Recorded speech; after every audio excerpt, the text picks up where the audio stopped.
Okay. Alrighty. Testing 1, 2, 3.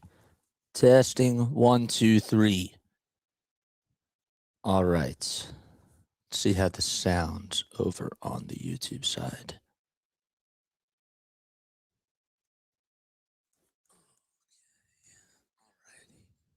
Okay. There we go. Nice. Okay. All right. Let's turn this off. There we go. Hello, everybody. What's going on, man? Hopefully you're all doing well and having yourselves a very fantastic day. Let's get this up and running, of course. And then we have to also make sure that we get our window capture up too. Where is that?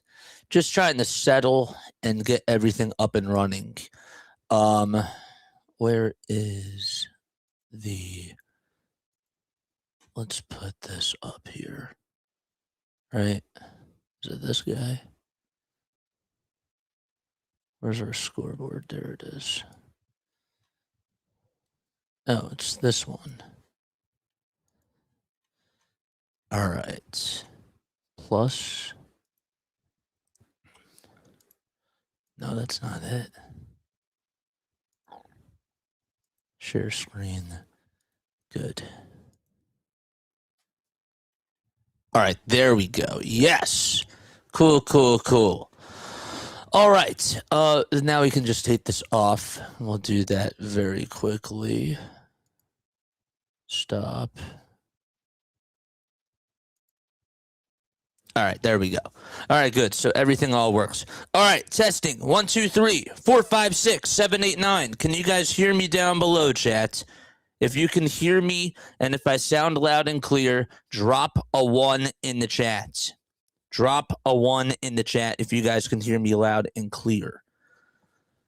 All right, drop those 1s. What's up, Dom? What's going on, Legendary? Who else do we got? Who else do we got on here? Let's say hello to everybody in chat. Yes, sir. What's going on? Yes, the Legendary PPP. What's going on, man? Busy B is also here as well. Shout out to Busy B. Let's go. Very, very good. All right, so let me know if you guys can hear me loud and clear. I have to wait until this ad is done. Could you guys also hear that sound effect as well? Could you hear the air horn? Drop a 2 if you could hear the air horn. Nice. There we go. Good, good, good. Great. Yes, sir. Nice. Very nice. All right, I just got to listen to this really quickly. Oh, good. The air horn worked. Good, good, good. All right, great. Great, great stuff. Okay. Everything else is ready, right? We got the graphic up. Yes, we got everything up and rolling.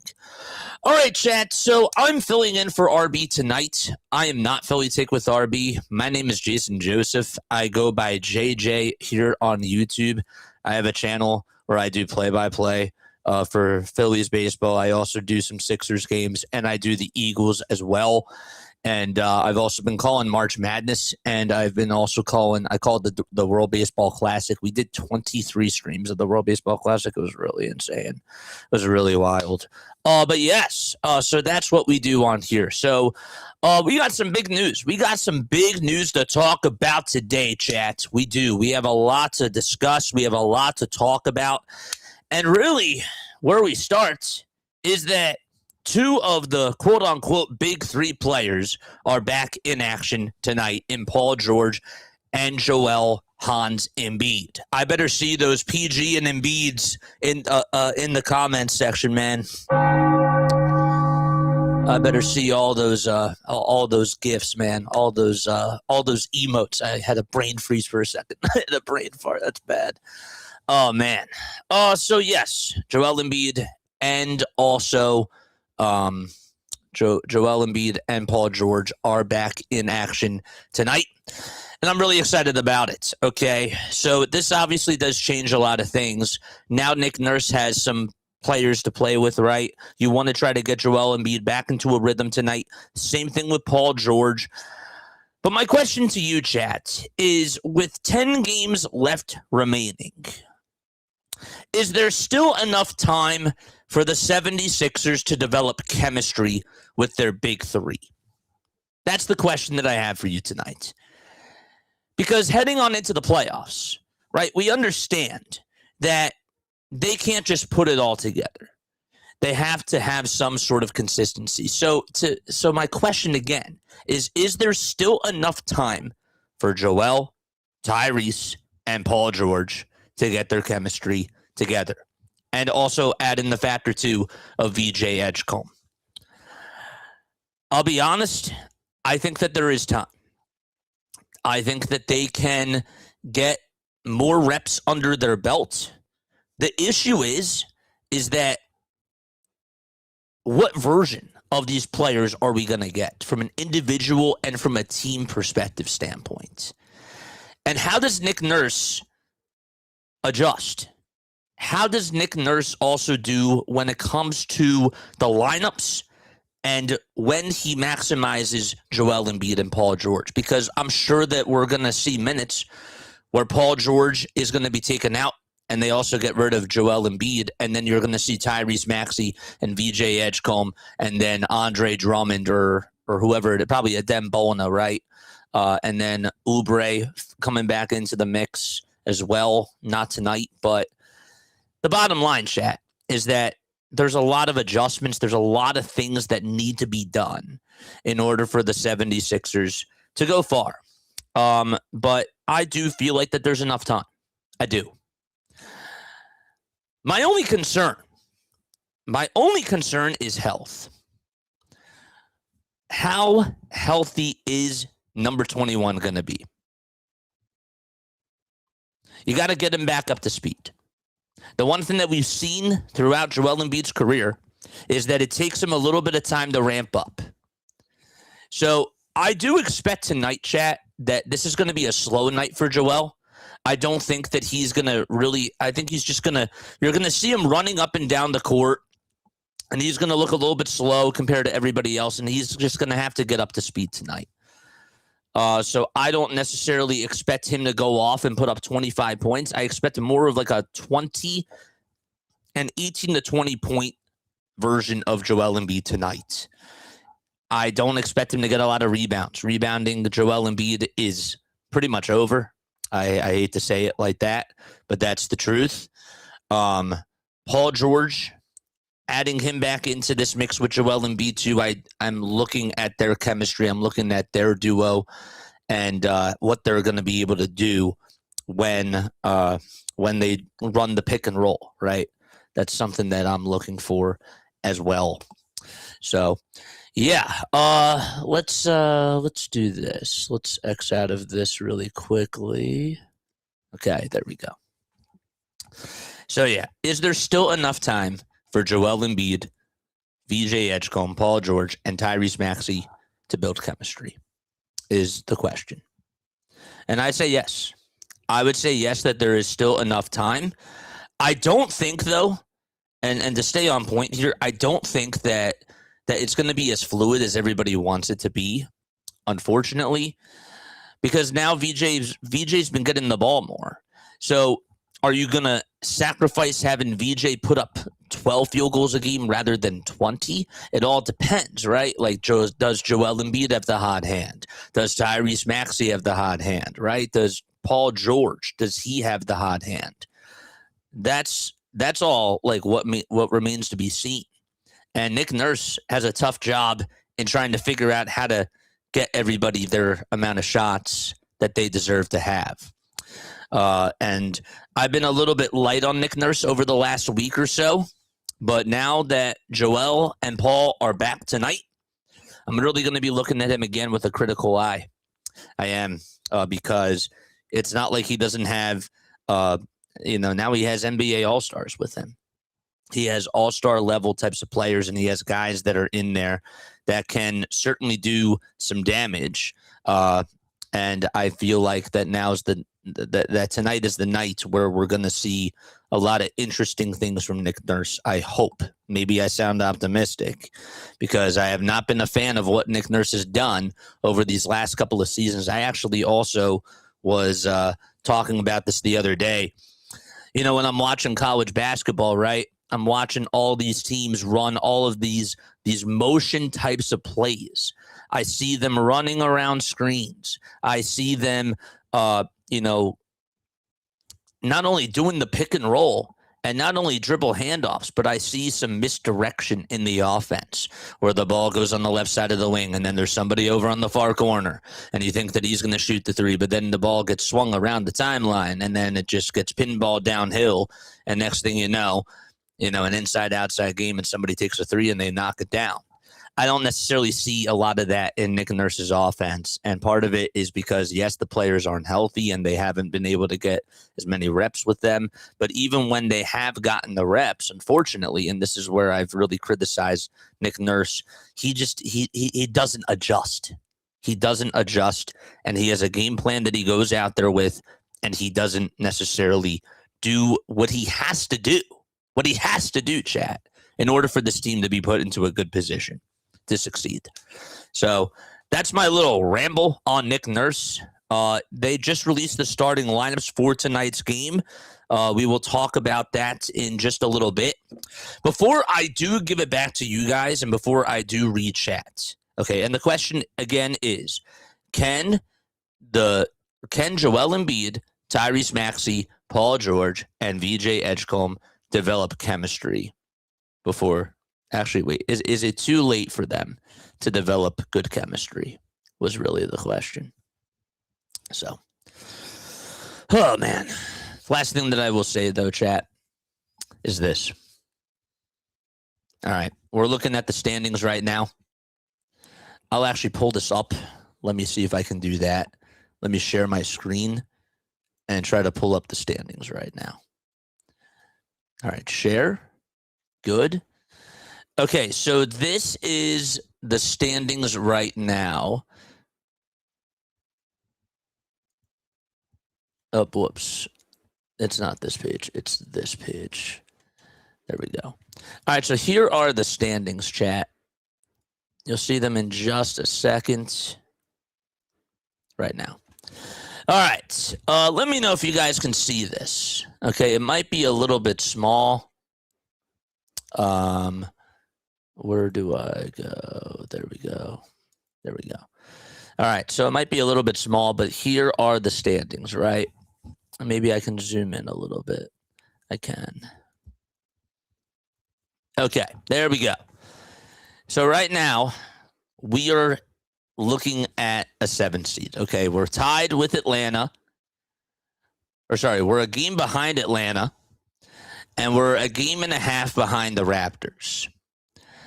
We are also 1 game in front of the Magic and the Hornets as well, and also the Heat too. This is a very close race here. All right, the Magic tonight, they play. Don't the Magic play tonight? Tonight's games, right? We got Washington playing, Brooklyn playing. No, Miami plays Cleveland tonight. So we're going to be Cleveland fans tonight. That game begins at 7:30. We got to, of course, beat the Bulls. And that's pretty much it. There's no... Oh, yeah, and the Raptors play the Clippers at 10:30. So we are also Clippers fans tonight as well. And the Hawks, don't they play somebody tonight too? Didn't I just see that? Again, sorry about the delays, chat. They play against the Pistons. So basically, we're Pistons fans, we're Cavaliers fans, and we're Clippers fans because we need the Raptors, the Hawks, and the Heat to lose tonight. And the Charlotte Hornets play too, I think. So we gotta root against them as well. I want them to get out of this play-in tournament, chat. I don't know about you, but I want them to get out of this play-in tournament. And I don't care what people say about, well, they might not make it to or they might not make it far this year. I really feel like that if they feel very confident with what they're doing, they should not want to play in the play-in tournament, because I feel like that's just I don't know how to put this, but I feel like that it just kills the morale. I also just don't want, at the same time, like, I don't want Joel Embiid and Paul George playing in a play-in tournament game. Would they get another game together with getting reps underway? Yes, but at the same time, I want Joel Embiid rested for the playoffs. I still feel like that while it's important for them to get reps, Joel can just never stay healthy. So I want them to be ready, man. I want them to be ready for the playoffs. But let me know what you guys think about that down below. But yes, those are the standings right now. We are a game above the Magic and the Hornets, and we are also a game above the Miami Heat as well. Still 1.5 games in back of the Raptors for that 5 seed. That would be great. If we could get the 5 seed and play against Cleveland, or even take on the Knicks possibly again, I feel okay. I feel okay with that. I do. But yes, that's where I stand. Let's close this out and stop sharing. Yes. All right. So let's take a look at some of these chats here. Okay. If I'm Nick Nurse tonight, we have to stagger this, says the legendary PvP. Obviously, Joel Embiid and Paul George need to get moving in the first. Yeah. Again, like, this is going to be one of those games where we say to ourselves, okay, Joel Embiid, it's going to take him a little bit of time for him to ramp up, because, again, you're going to see him hobbling around the court at times, and you're not going to see him just sprinting and keeping up with everybody else. And that's the part that I'm expecting tonight, because I've seen it so many times, and I've followed Joel Embiid throughout his whole entire career. And it just feels like that every single time he comes back, he has those 2 to 3 ramp up games. And it's a little bit frustrating. It's a little bit annoying. But then once he gets back into his groove, right, then everything is fine. So I am curious to see how everything does go, because to me, I still feel like, chat, that this team, when healthy, I still feel like that they can be a contender. I hate to do it to myself, and this is where I bleed red and blue, but that's how I feel. If they are healthy, which I don't know if they will be healthy. They also have not gotten Tyrese Maxey back yet, too. So that's another thing into the equation as well. But I think that they're a contender. I'm not telling you that they're even going to make it past the first round or even make it. I'll say this. I expect them to get out of the play-in tournament if they are a play-in team. I expect them to get out of it. But I still think that the ceiling is contender at this point in time. All right. So yes. Cool J is here. What's up, Cisco? How you doing? Beer Battered Gummy Shark is also here. What is going on, chat? Again, I'm not Philly Take with RB. RB could not be here tonight. He asked me to pinch hit for him, and I said, of course, man. I got you. Of course. But yes. So we know how Embiid will look tonight, says Busy Bee. Yeah, for sure. Absolutely. And again, shout out to Busy Bee. Shout out to all the moderators over here as well.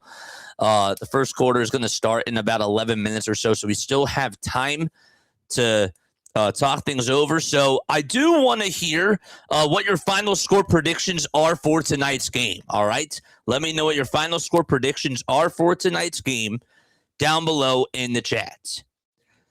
JJ's final score prediction tonight is going to be 108 to 105 Sixers. 108 to 105 Sixers is his final score prediction for tonight.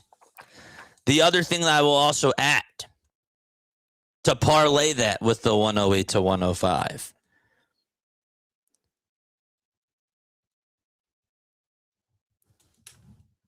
Tonight, we're going to see VJ Edgecombe put up 30 points. Edgecombe for 30 points tonight.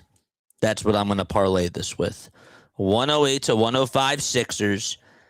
And I'm going to go with VJ for 30.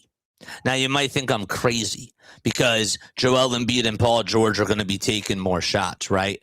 Paul George, though, if you know Paul George is very unselfish, and he likes to get his teammates involved. And I also just have a gut feeling that VJ is going to be very efficient tonight. He's not going to have 25 or 30, whatever the amount of field goals that he had in the other game a couple of nights ago against the Thunder. But he's still going to shoot at a high. He's going to get hot. He's going to get hot tonight. So VJ for 30, that is my guy, and he is my for tonight. Who are your MVPs? Who are your MVPs for tonight's game? All right, so Fawn says, I'm going to go 113, 100 Sixers. What's going on, man? How you doing? 112 to 108, 76er, says Jason. What's up, Jason? How you doing, man? Good to see you on here. I'm going to ring the bell for every one of you. All right, 122 to 108 Sixers, says Alba Henderson. What's up, Alba? Yes, 117 to 102 Sixers. Go Birds, 76ers with those fire takes down below. Love it. Yes, sir. Great. So, yes, Arby is at the game tonight. He couldn't be here, and so he asked me to come on. And, of course, I said, I got you, man. I got you. Drop your final score predictions down below and drop those MVPs, man. We got VJ Edgecombe. Edgecombe for MVP. I love it. I love it. It's great. Awesome stuff. Very, very good. But, yes, Sixers W. Man, that's going to be great. Pull this one out. Win against the Bulls. Let's talk a little bit about these Bulls, man. I mean, like, what else is really there to say? I don't know how they beat the Houston Rockets, but they did. They ended up winning 132 to 124. I mean, the team just looks so different without Nikola Vucevic, without Kobe White. They just are a weird team. I know that they have Colin Sexton out there, but look, ultimately, this team is tanking. I mean, let's not sugarcoat it. Let's call it what it is. So the thing is that this Bulls team, I don't really have a lot of trust in them, right? Josh Giddey's still there, but they just don't have a lot of firepower at all whatsoever. That's why they're tanking. They lost to the Cavs. They lost to the Raptors as well. They did beat Memphis, but Memphis has had a pretty bad year. But the Sixers should win against the Bulls, even with Joel Embiid turning the ball over probably 4 to 5 times. And again, I hate to be negative Nancy here, but again, this is what I'm expecting because statistically speaking, you can say that Joel Embiid is going to put up 28 points tonight. But if you understand how he has worked throughout his career, if you watch these games, you just know that he's going to turn the ball over, that he's going to be huffing and puffing at times. Again, I will tip my cap if Joel Embiid has 30 points tonight. I will. And I would be very happy about that. But that's not what I'm expecting. Because I've seen this film so many times, chat. I really have. Oh, man. Yes.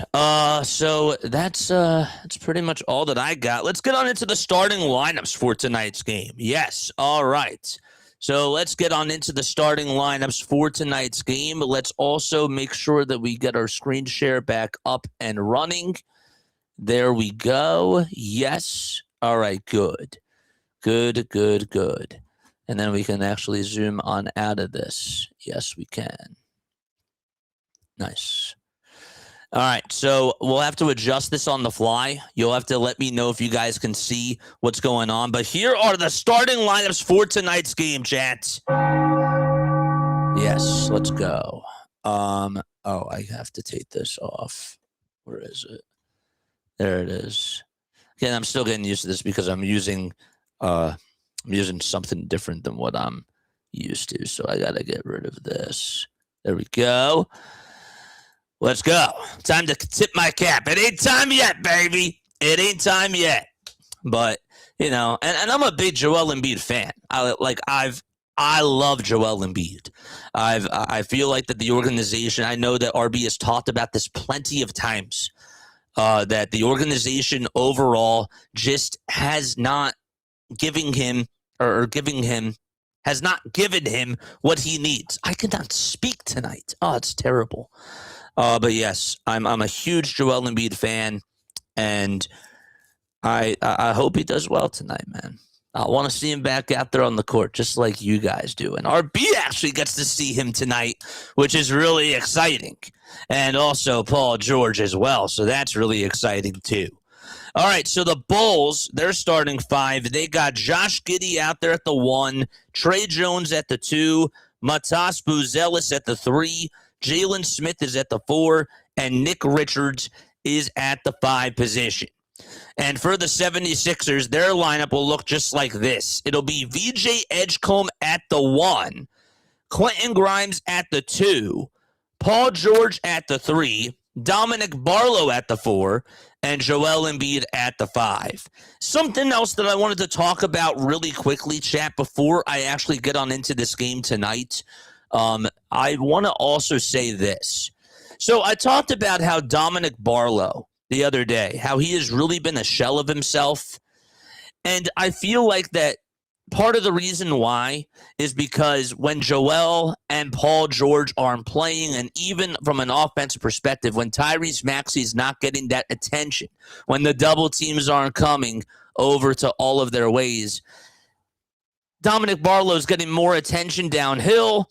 There's not as much of a threat of a three-point shooter in Barlow, that is.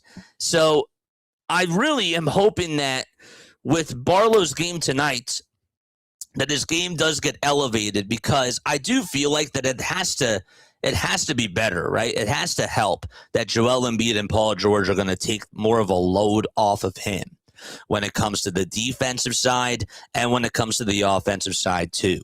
Let's not forget, chat, that the best defensive player on the 76ers before he was out was Paul George. So, but that's something else that I'm looking at too in regards to tonight's game. So I'd like to hear your thoughts about that down below. There we go. Good stuff. All right, let's open up chat. What I like to do with my chat, man, is this, and I will do it with you guys too. All right, so before I do a game now, I do a toast. I drink some water, and we do a little toast together. All right. On a count of 3, I'm going to say Sixers dub, and drop Sixers dub down below in the chat. 1, 2, 3. Sixers dub. Let's go. Cheers.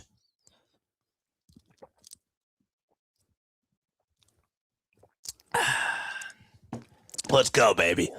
All right. Let's go. Yes. All right. Good stuff. Now, where is my screen share again? Screen share back up. Share the screen. Good. All right. Sixers are in their blue and white uniforms. And Joel Embiid back out there in the lineup tonight for the Philadelphia 76ers. Again, the lineup for the Philadelphia 76ers, it's George, Barlow, Embiid, Grimes, and Edgecombe.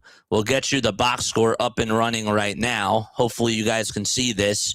And we are underway, chat. We are underway. Let's go. Very, very awesome. Can you guys see this? Should I zoom in a little bit more? There we go. That does look a lot better. Good stuff. All right. Sixers got to play defense already on this possession so far.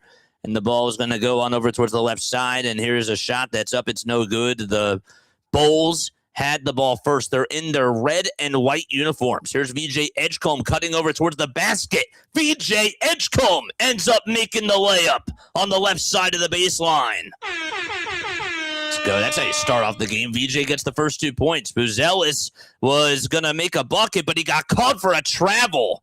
Man, Mart.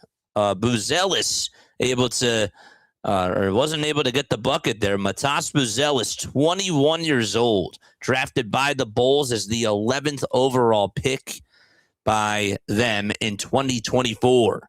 Embiid looking to take a three. It's up and it's good. Joel Embiid. 5-0 Philadelphia. Welcome back, big fella. Good to see you. Good to see you here, man. Drop those JoJos in the chat.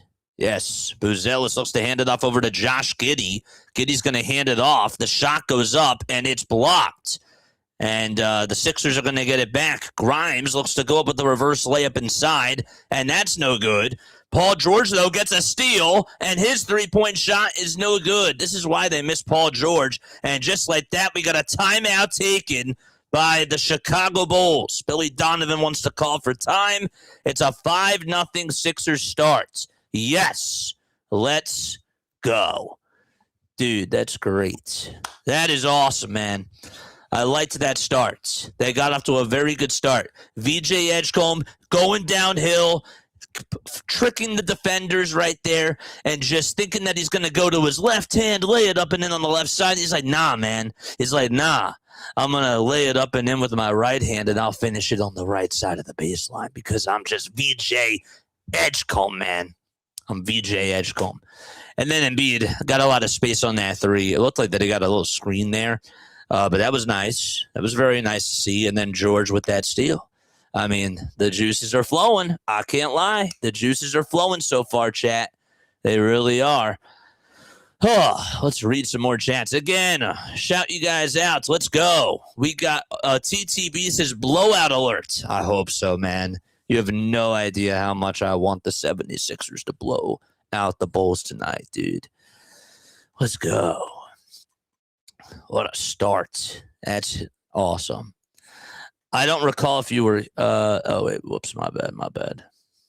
There was something else that I wanted to say, and I forget what it was. It is now 7:14 p.m. Eastern time. A 5-0 run for Joel Embiid and Paul George. That's good. That's good. And Billy Donovan was like, Now, see, here's the funny thing, chat. Let me ask you this question. And be honest with me. If Nick Nurse was coaching the Chicago Bulls, if the shoes were on the other feet and if it was Nick Nurse, does he call a timeout there? Does he call a timeout there?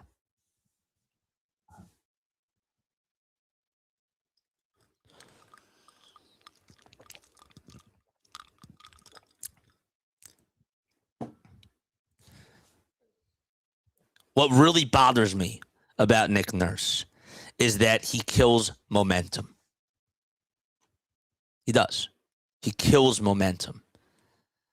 So I don't think he calls a timeout there if the roles were reversed. Busy Bee says, hell no.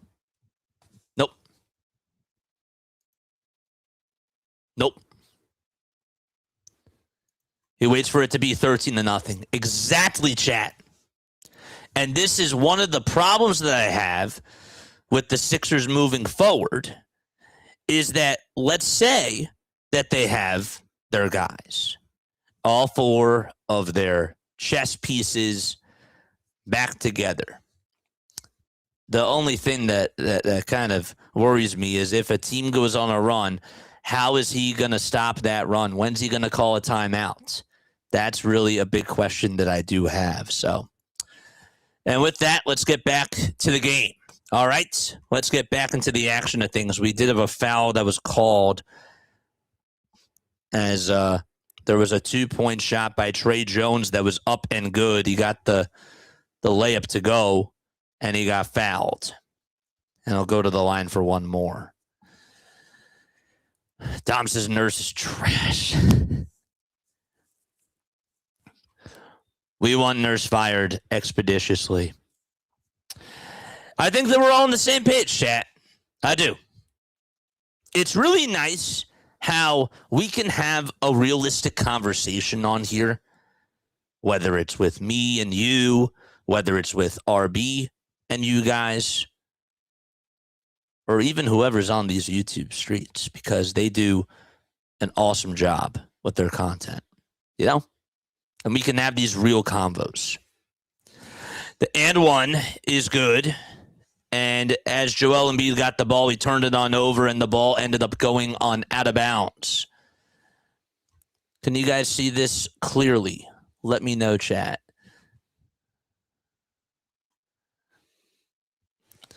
Here we go. It's a 5-5 game. I might be a little bit behind. Actually, can I fast forward this? No.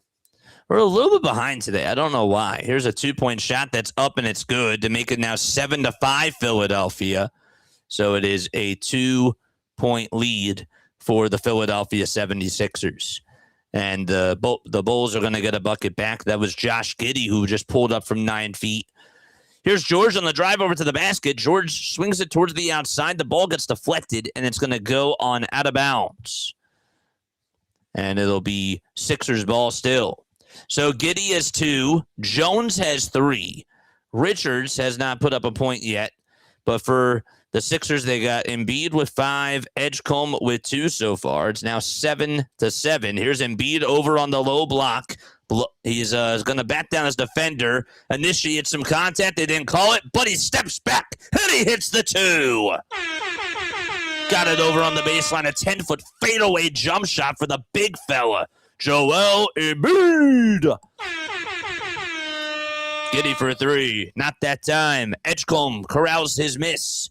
9:03 left to go in this first quarter.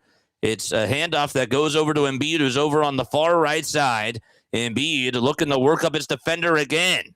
Looks to take him right over to School and lays it up and lays it on in. The Joel Embiid show in full effect right now. Let's go. 11-7 Philadelphia. They lead it by 4. Here's a 3 by Giddey. Not that time. George gets the rebound. Paul George will swing it over towards the left side. It's Grimes back over to Embiid. Embiid fades away, takes a 3. Number 21 is on fire. 14-7. Joel Embiid has scored 12 of the first 14 points for Philadelphia.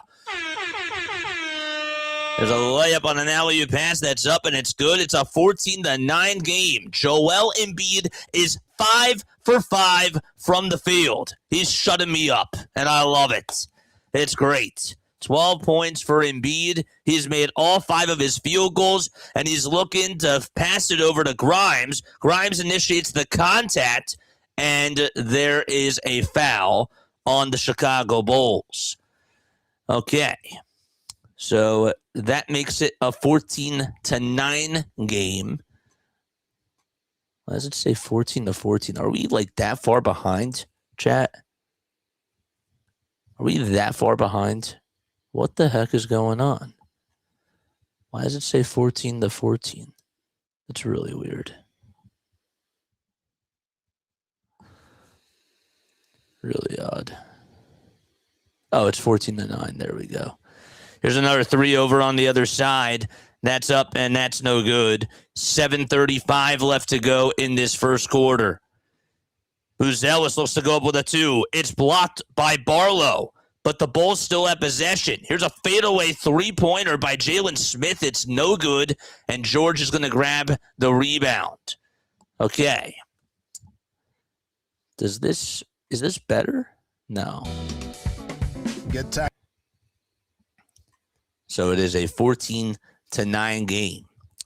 We'll get you the stats up too once we figure out how to do that. All right, 14-9 Philadelphia. Here's Edgecombe for a 3, and he gets fouled in the act of shooting over on that right wing, and he will go to the line for not 1, not 2, but 3 foul shots. Let's go. Joel Embiid is on fire, man. Where are my Embiid emojis? Where are they at? Let's go.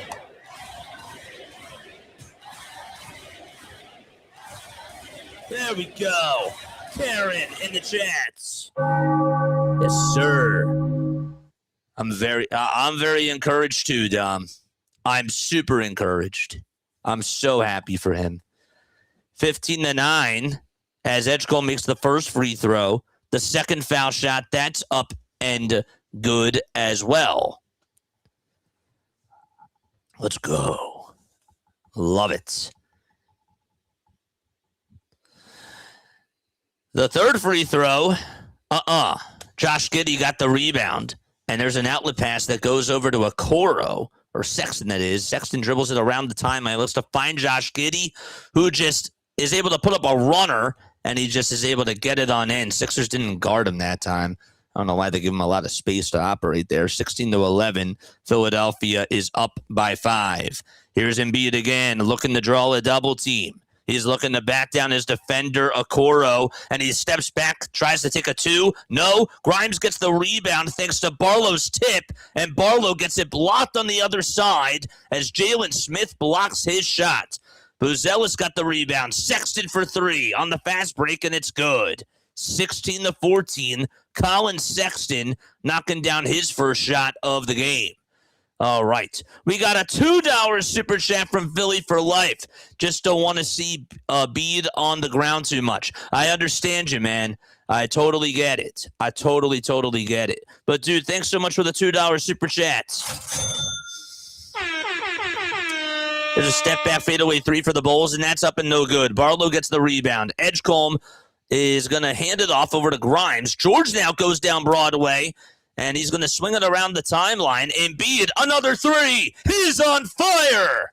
19-14. And Joel Embiid has put up 15 of the 19 points for the 76ers, baby. Let's go. Yes. Oh, we love it. Dude, he might just get 20 in the first quarter. Man.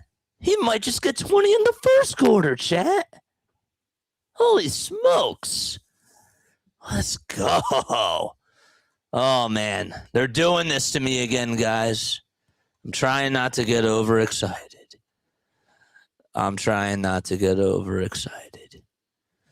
But, chat, here's a question that I have for you. Should I be excited or should I not be excited? Jason A. Team, thanks so much for the membership, my friend. I really appreciate you. The 17 months. Holy smokes, man. That's awesome. If I missed a super chat, please let me know down below, chat. I don't think I've missed anything so far. I don't think I've missed a membership. I don't think I've missed a super chat. If I do, I really do apologize. Another 70-point game or what, says Dom. Dude. It's pretty insane, man. JoJo's a little rusty. I'm eating my crow, man. I'm eating my crow. I'm going to have it warm tonight. And with that, I'm going to take a sip of water. Cheers for Embiid.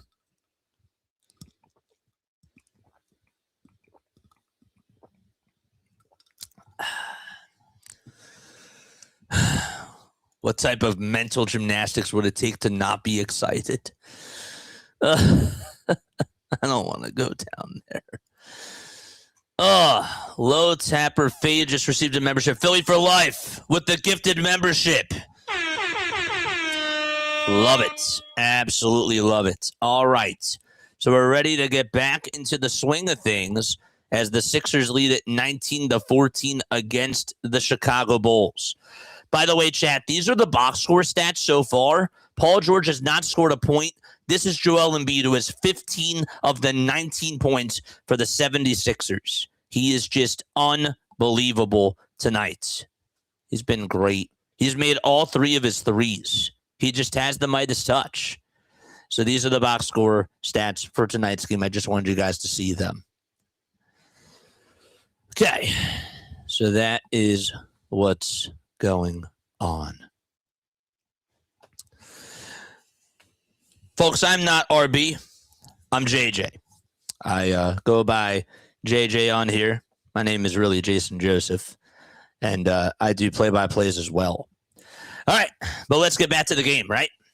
19-14, there's a three-point shot that's up and that's no good. That was Colin Sexton who misfired it. He had a 3 on the right side of the wing not too long ago. Cam Payne is out there for the 76ers. Here's Edgecombe again, looking to try to take a foul line, Jay, and it's up and it's good. VJ Edgecombe and Joel Embiid have provided the first 21 points for the 76ers so far today. On the attack is Sexton. He hits the layup, and he gets fouled by Dominic Barlow as well. And it's a 21-16 game.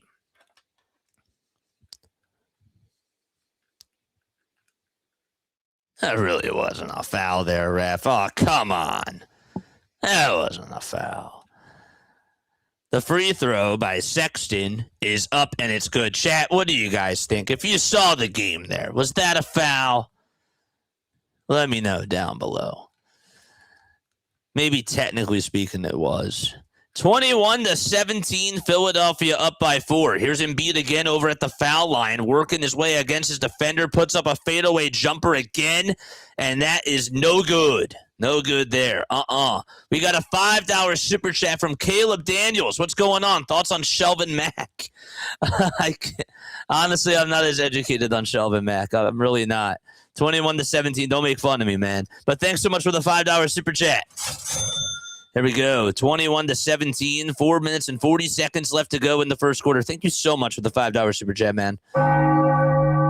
Embiid back over to Payne. Payne back to Embiid. Inside, outside. Embiid gets a double team. Has to throw it over to Edwards. And Edwards couldn't take the three there. He had to drive it inside. And somehow, someway, hits the layup. It's good. 23-17 is the score.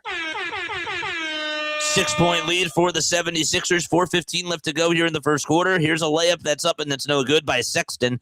Tell you what, Colin Sexton's been sort of the engine to this Chicago offense tonight. No RB slander. I don't even think that was if that was a shot at my guy, man. We can't do that. You know, we really can't do that, man. I'm trying to have fun. I didn't realize that was a shot, man. Jason Joseph, big ups for giving us a stream while RB is gone. I got you, man. I got you. Yes, I do. All right, it is 7:29 p.m. Eastern time. Don't forget, we are doing trivia at the end of the first quarter because it's not an RB stream if there ain't no trivia. You know what I'm saying? So we got to do trivia. 23-19, Sexton makes the second foul shot. And it's a 4-point lead for the 76ers with 4:05 left to go in the first quarter. Edgecombe is going to throw it over to Payne. He was supposed to throw it over to Barlow, but luckily enough, Payne was right behind him. Embiid zips it over towards the outside, gives it over to Edgecombe, who jumps and catches and has to pass it over to Edwards for a three, and that's no good. Barlow tried to get the rebound, but it was taken away by Miller, and Miller gives it over to Yabusele, former 76er Gershon Yabusele. I'm surprised he didn't take the wide open three there. The ball swung around the timeline. Yabusele for three. Not that time.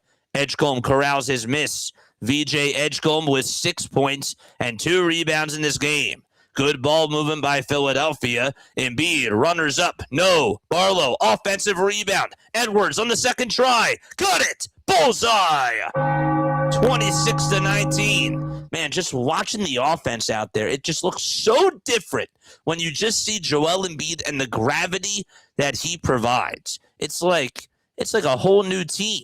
Here's a floater that's up and it's no good. Barlow gets the rebound. Instead of all these triple handoffs, you actually see motion in the offense. Edgecombe, Euro step, left-handed layup. No, and he's fouled. Didn't think that they were going to call the foul there, but they did. They did call the foul. Man, yes. So that's what's going on. Yes, sir. All right, so again, chat, it's hard for us to pull up all the stats here because, again, this is a different setup. But I will tell you, I will show you, right, that these are the stats, again, for tonight's game. 15 points for Joel, 7 points for VJ, and 5 for Justin Edwards. All right? That is what's going on so far. Campaign and Adembona are going to step on in. But those are the stats. But see, now you just can't see the scoreboard. So that's why we got to scroll all the way up. There's my channel. Let's go. If you guys want to go follow me, you most certainly can. All right, 28-19 as VJ Edgecombe is able to hit both foul shots. Here's a layup that's up inside, and we are going to have a whistle called. Campaign's going to be called for a personal foul. It's a 9-point lead for the Chicago Bulls. And they're going to inbound the ball. Sixers are shooting 57% from downtown. The Bulls are only shooting 13%. That's what happens when Paul George comes back from a defensive perspective. Here's a layup that's up and it's good. That was Trey Jones who knocked it down. 28-21 is the score. Edgecombe with the rock, looks to isolate. He'll step back. He'll dance. He'll put up a three, and he gets the friendly roll to go. And at the front of the rim, and somehow, someway, just trickled back on in. He's like, I don't know how I hit it, but I'll take it. And that you'll certainly do. Here's another three by Chicago. They've only made 1 3 today, and Bowen is going to get himself his second rebound of the game. Edgecombe out in transition, puts up a 2. Bona tries to get the offensive rebound, and he had it, but then it was punched out of his hands by Okoro, and there's a shot that goes up by Okoro, and that's good. They're going to call a goaltend on VJ Edgecombe. 31-23, Philadelphia has an 8-point lead. Let's go. Hopefully they win today, says who is Core. What's going on, who is Core? How you doing? It's good to see you on here, man. Good to see you guys on here. 31-23, and here's another catch and shoot three by Justin Edwards. He's a little bit off the mark there. Thought he was going to knock it down and actually hit the left side of the rim. So the Bulls have the ball. They get set with their offense, and a wide open three is up, and it's good. Sixers going to close out there. Looked like that was Watford's man. Isaac Okoro knocked it down from 3, and it's a 31-26 game. Sixers have not even called a timeout yet. They've not called one timeout in this game. Watford puts up a 2, and that's up, and it's good. 33-26. And it's a 7-point lead for Philadelphia. 2 timeouts have been called in this game, both of them by the Bulls. Watford is going to try to get the rebound, but it gets poked by Sexton into the hands of Jones for a 3, and he is just cold as ice. He's shivering cold.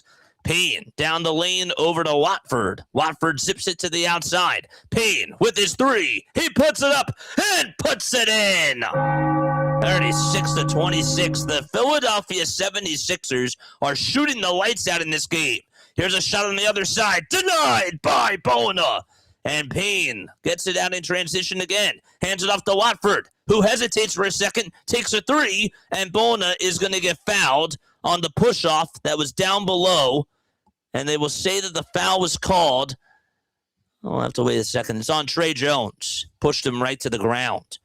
The Philadelphia 76ers, chat, have shot the ball so far in this first quarter 6 for 11 from three-point range. 6 for 11. It's like the roof is on fire. 36.3 seconds left. The Sixers are also in the bonus. And Bona is going to head to the line to shoot 2 free throws. Bona takes 2 dribbles. He puts it up, and he puts it on in. He's not a good foul shooter. We'll take one. We'll take one, chat. 3J. I love that. Brian's here. What's up, Brian? How you doing, man? JJ's a time traveler. I'm a time traveler, and I'm proud. 38-26, 33 seconds left to go. I was trying to make a SpongeBob reference there. It didn't work out, though. 28 seconds left to go in the first quarter. They're going to zip it around the timeline, and there's a wide-open 3. That's up, and it's no good again. Man, these Chicago Bulls are just shivering cold from 3. Edgecombe got the rebound. The shot clock's unplugged. 15 seconds left to go in this first quarter. Payne looks to crossover again, take it towards the right side of the wing, and he'll hand it off over to Watford. Watford with a layup inside, not that time, and the Bulls will try to go up with a heater from three-quarters court, and that's going to wrap up the first quarter. Good first quarter by the Philadelphia 76ers. They're leading at 38-26. That is the score of the quarter. And again, by the way, chat, let's make sure that we post our box score down below. Here it is. Okay, so here again are the points. These are the points, right? We got George with none, Embiid with 15. Barlow has not scored yet, and Grimes has not scored yet either. And Edgecombe has 11. So you're telling me that 2/3 of your points have come from 21 and 77. 3J Edgecombe has been great, and Hans has been awesome as well. They really have. And look at this bench. You saw Payne knock down the shot. You saw Justin Edwards get involved, knock down a three. I'm shocked, okay? And we'll talk about this more during halftime, but this makes me feel very good. It does. It makes me feel very happy. Usually we see when Joel Embiid comes back, he ramps up. And who would have thought tonight, like this is like game 7 of Joel Embiid returning from an injury. You know what I'm saying? Like this is what he would have looked like maybe the 7th game into his whole revamp or his vamping up, ramping up games that he has. So I'll take it. I'll take it, man. That's awesome. JJ's voice sounds that he's the son of the EA Sports and Its Game guy. Oh, thank you, man. I appreciate you. I really do. Again, folks, I am now 20 subscribers away from 6,700 or from 8,700 subscribers over on YouTube. So if you guys want to go subscribe to my channel, you most certainly can. Obviously, please, please, please sub it up to the GOAT, and that is Philly Take with RB. He is the man. He really is. I love my guy. I really do. I am so thankful for him. He's really helped me a lot, and he's like a big brother to me. He really is. I really look up to him. But yes, if you guys want to hear some of my play-by-play calls, you most certainly can. I do some Sixers games. I'm also doing March Madness, and I do the Phillies, and I also did the World Baseball Classic. We'll be covering some more Major League Baseball games too. So if you guys like my style, if you like how I sound, if you think that I'm cool, then go and sub it up. We are 20 subscribers away, 20 from getting the 67 from 8,700 subscribers. And again, I'm having a hard time speaking tonight, but that's all right. JJ seems so youthful for being 88. You know what? I've been called old. I also did get called, actually, the other day, somebody thought that I was younger than what I was. They were like, man, you're only 28 or you're only 27. And I was like, yeah. I don't know where that was, but they thought that I was maybe 24. Not far off, just by 3 years. That's it. Yeah.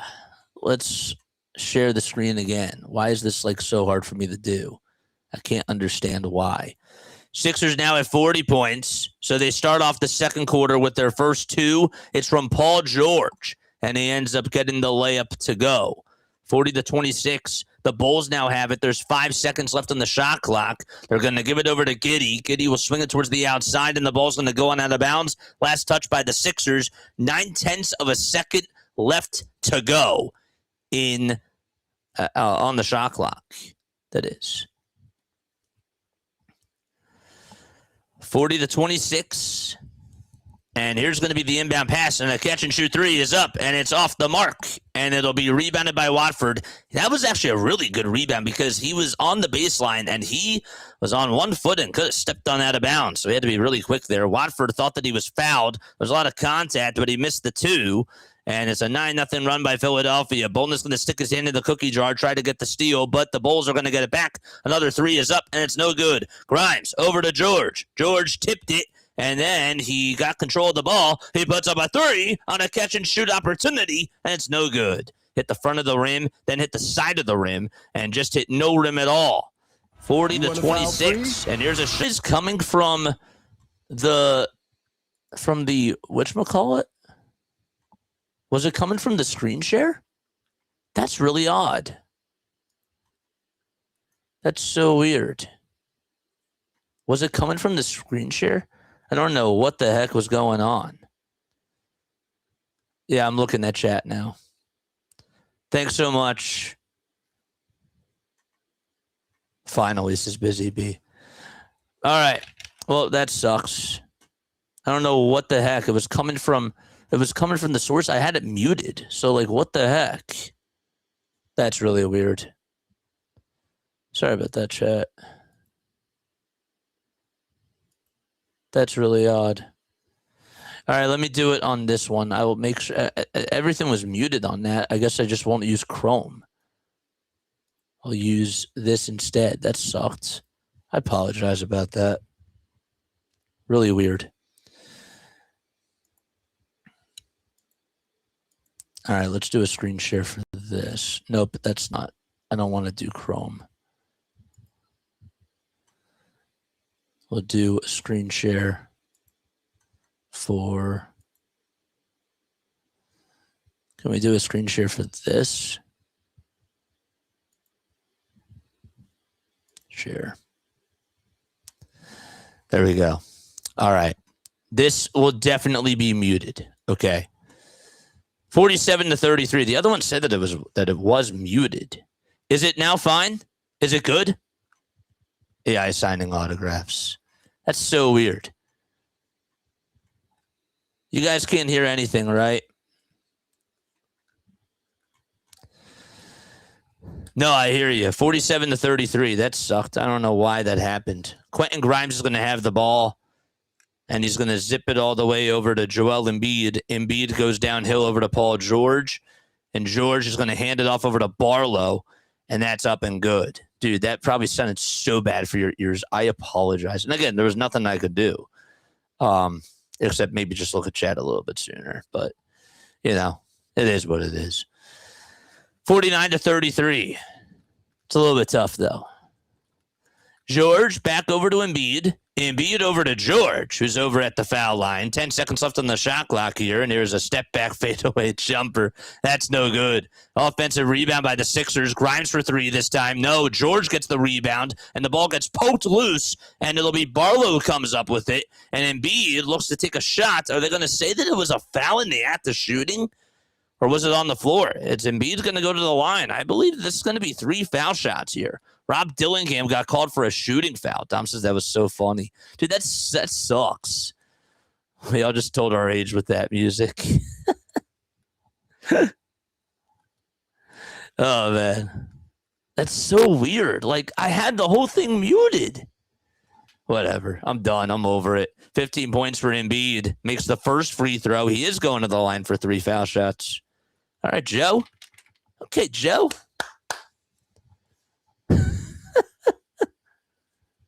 Oh, man.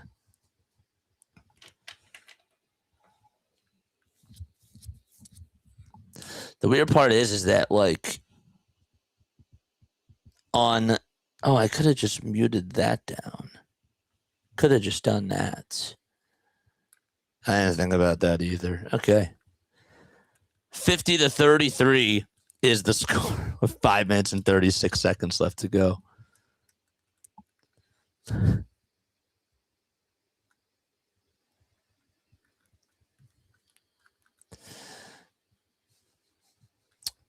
(51-33). It's up, and it's good. There we go. It's better. Good stuff. 5:23 left to go here in the second quarter. Sixers up by 18 points. Here's another 3-point shot. That's no good. And it'll be Grimes with the rebound here. I can't wait to go back and listen to it on the whatchamacallit. That was so weird. 51-33, 5:05 left to go in the second quarter. And here's a dunk that's up and good, 51-35. All right. 4 minutes and 55 seconds left to go in this second quarter. It's a 51-35 lead for Philadelphia. They have 18 field goals on 43 attempts, and the Bulls are 13 for 37. Here's a step-back three. Actually, I thought VJ was going to take that shot. He decided not to. And he'll hand it off over to Embiid, and Embiid is going to hit the deck, and he will be fouled. 51-33, and that'll also put the Sixers, by the way, in the bonus. It's just another style of offense, chat. It really is.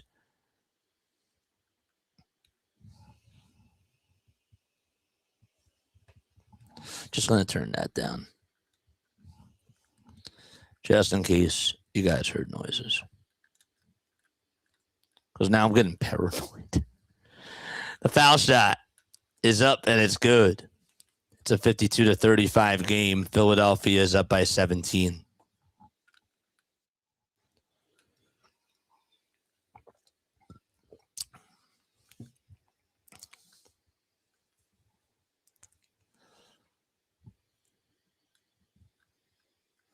Four minutes and 39 seconds left to go in this second quarter, and here's the second free throw by Joel. It's up and it's good to make it 53-35. 18-point lead for the 76ers with 4 minutes and 30 seconds left to go, and we got a foul that's called. It'll be on Justin Edwards.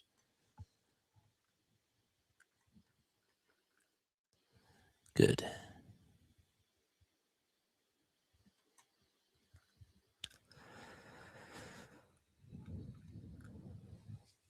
First free throw is up, and it's good for the Bulls.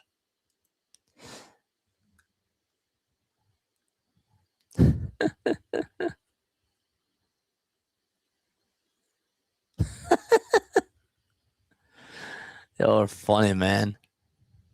Y'all are funny. 53-37, Trey Jones with 9 points. He's made all 5 of his foul shots with 4 minutes and 20 seconds left to go in this second quarter. And the next shot is up, and it's good. All right. It's a 55-37 game. JJ, the scoreboard. There's only so much I can do. The scoreboard's up, right? The scoreboard's up, isn't it? Yeah, it is. 4:08 left to go in the second quarter, and the first free throw is good by Josh Giddey. So it's a 17-point lead now for Philadelphia. Chat, let me ask you this, as the second foul shot is good.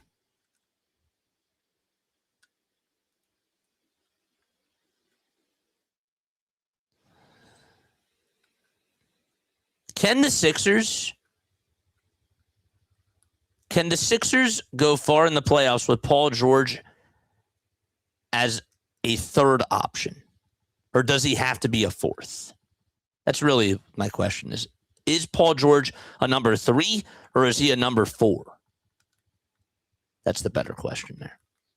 3:39 left to go in the second quarter. Here's a shot that's up by the Bulls, and that's no good. It's going to actually go on out of bounds.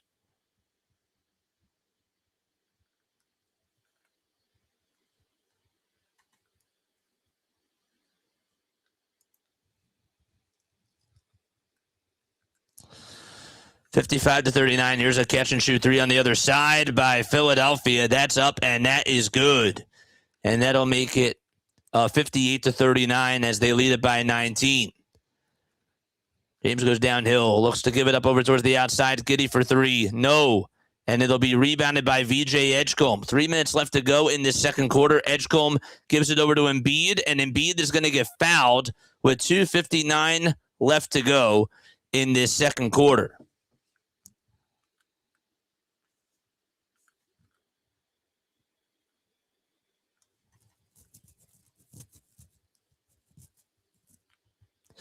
And we are going to have a timeout taken by the Bulls.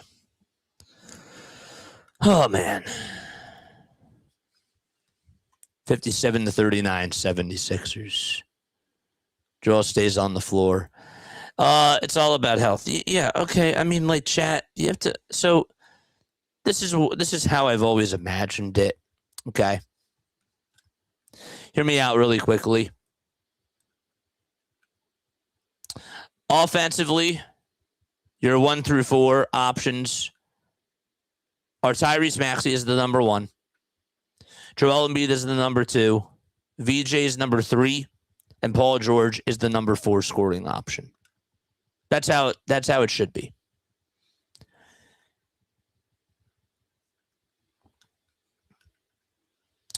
Your number one defensive player is going to be Paul George. Your number two is going to be VJ. And number three, I guess, is Oubre. That's how I look at it. So. But yeah. Boy, oh boy.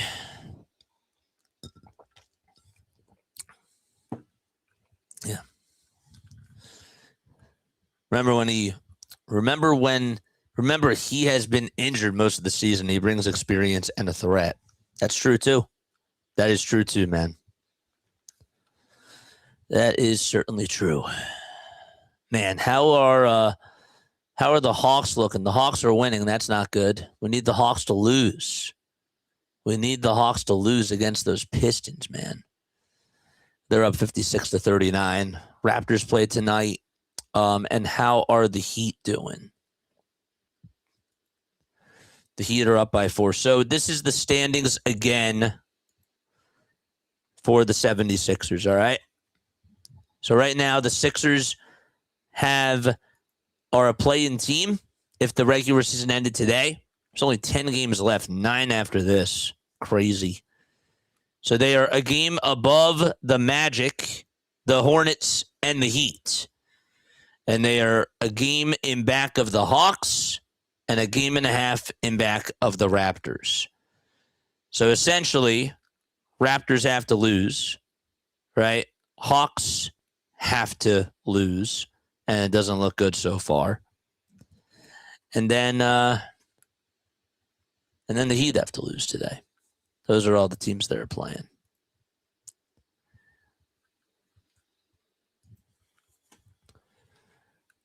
Man. 59-39 is the score. Again, folks, I'm not RB. My name is Jason Joseph. This is Play-by-Play with JJ. That's my channel. And the first free throw is up and in by Joel. I'm ready for this. I'm ready for them to go on a run here. I really am. It's a 22-13 start to the second quarter for Philadelphia. Both teams are in the bonus. Embiid at the line for one more. Joel Embiid puts it up and puts it on in as well to make it 60-39.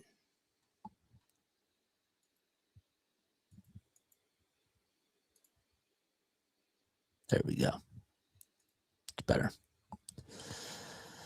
All right.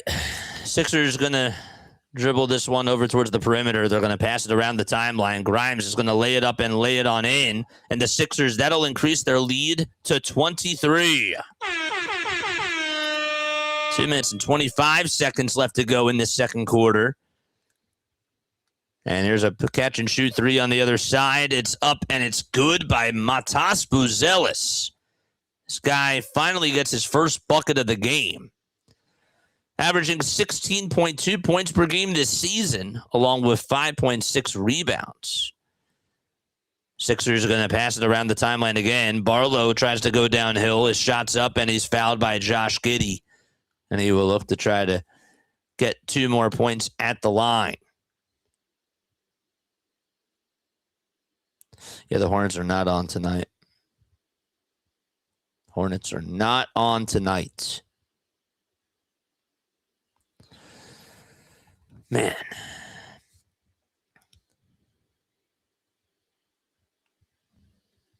Happy to see y'all on here.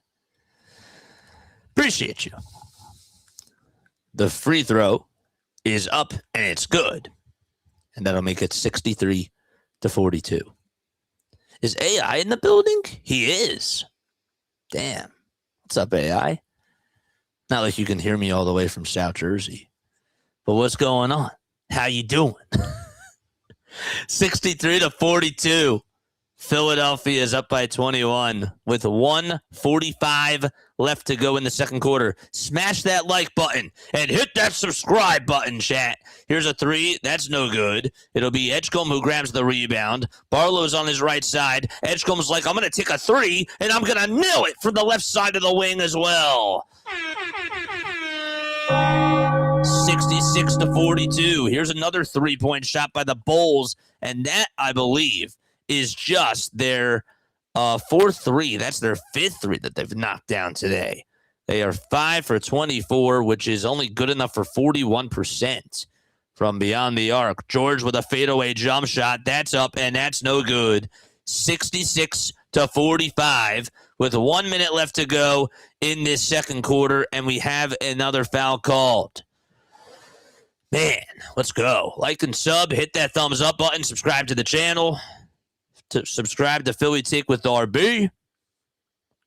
That's the man. 66 points for the 76ers. They put up 38 in the first quarter and 28 in the second. 102 left to go here in quarter number 2. And the free throw is up and it's in. Let's go. 5 for 24. It's terrible. But give credit to our defense, man. The defense has been balling. 66-46. Foul shot number 2 is good for Chicago. And Edgecombe's going to get the ball for Philadelphia. So the lineup out there now for the Sixers, they got VJ, they got PG, Barlow, Embiid, and Grimes. Edgecombe looks to take it over towards the left side. He'll hand it off over to Embiid, and Embiid rolls to the basket, lays it up, and lays it in. Give Joel Embiid 23 points in this first half. 35 seconds left to go in this first half right now. Giddey on the perimeter looks to take a three in the face of Joel, and it works. Puts his hands up in the air saying, what else can I do? I contested him. Yes, you did. 68-50. And with 25 seconds left to go in this first half, Sixers are hoping that they can get the ball back one more time. There's about 5 seconds differentiated the shot clock from the game clock. Oh, wait, the Sixers have the ball. VJ Edgecombe has the rock. Had a brain freeze right there. Edgecombe over to George for a catch-and-shoot three. Paul George, he knocks it down. 71-50 with 5 seconds left to go in this second quarter. Here's another three-pointer that's up and it's no good. On the tip back, though, it's up and in to make it 71-52. That's Isaac Okoro, and the quarter is over, and so is the first half as well.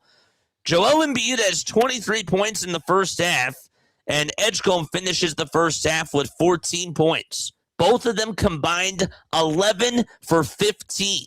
You're telling me that Joel Embiid made his first 5 field goals, including his first 3 threes, and he just had a magnificent first quarter. He did. He was awesome, man. He was so, so good. All right. So let's go back to the chat very quickly. Yes. All right. Wow. Chat. Give us the grades. Give us the letter grades for that chat or for the first half. And by the way, I am so sorry. I forgot to do trivia. I got to do trivia. But after the letter grades, that's what we're going to do. So letter grades first. First half letter grades. That was awesome.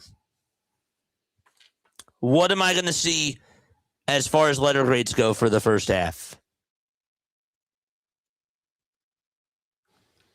Jay says A. I'll take it. Karen says A. A++. A-. B+. I'll take that too. Okay. All right. I think that we have the same mindset, chat. I'm going with an A-. And that to me is a good A-. That's a very good A- because listen to this. Embiid and Edgecombe have put up 37 of the 71 points that have been scored in this game.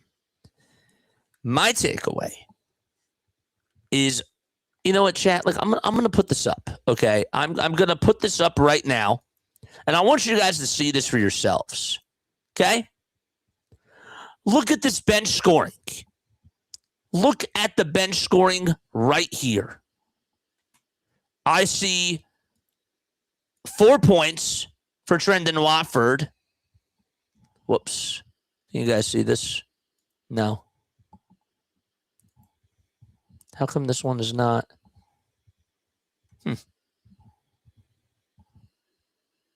this the right one? No. All right. I see 4 points for Trendon Watford. Right? I see 7 points for Edwards. I see 4 points for Adembona. And I see 6 for Campaign.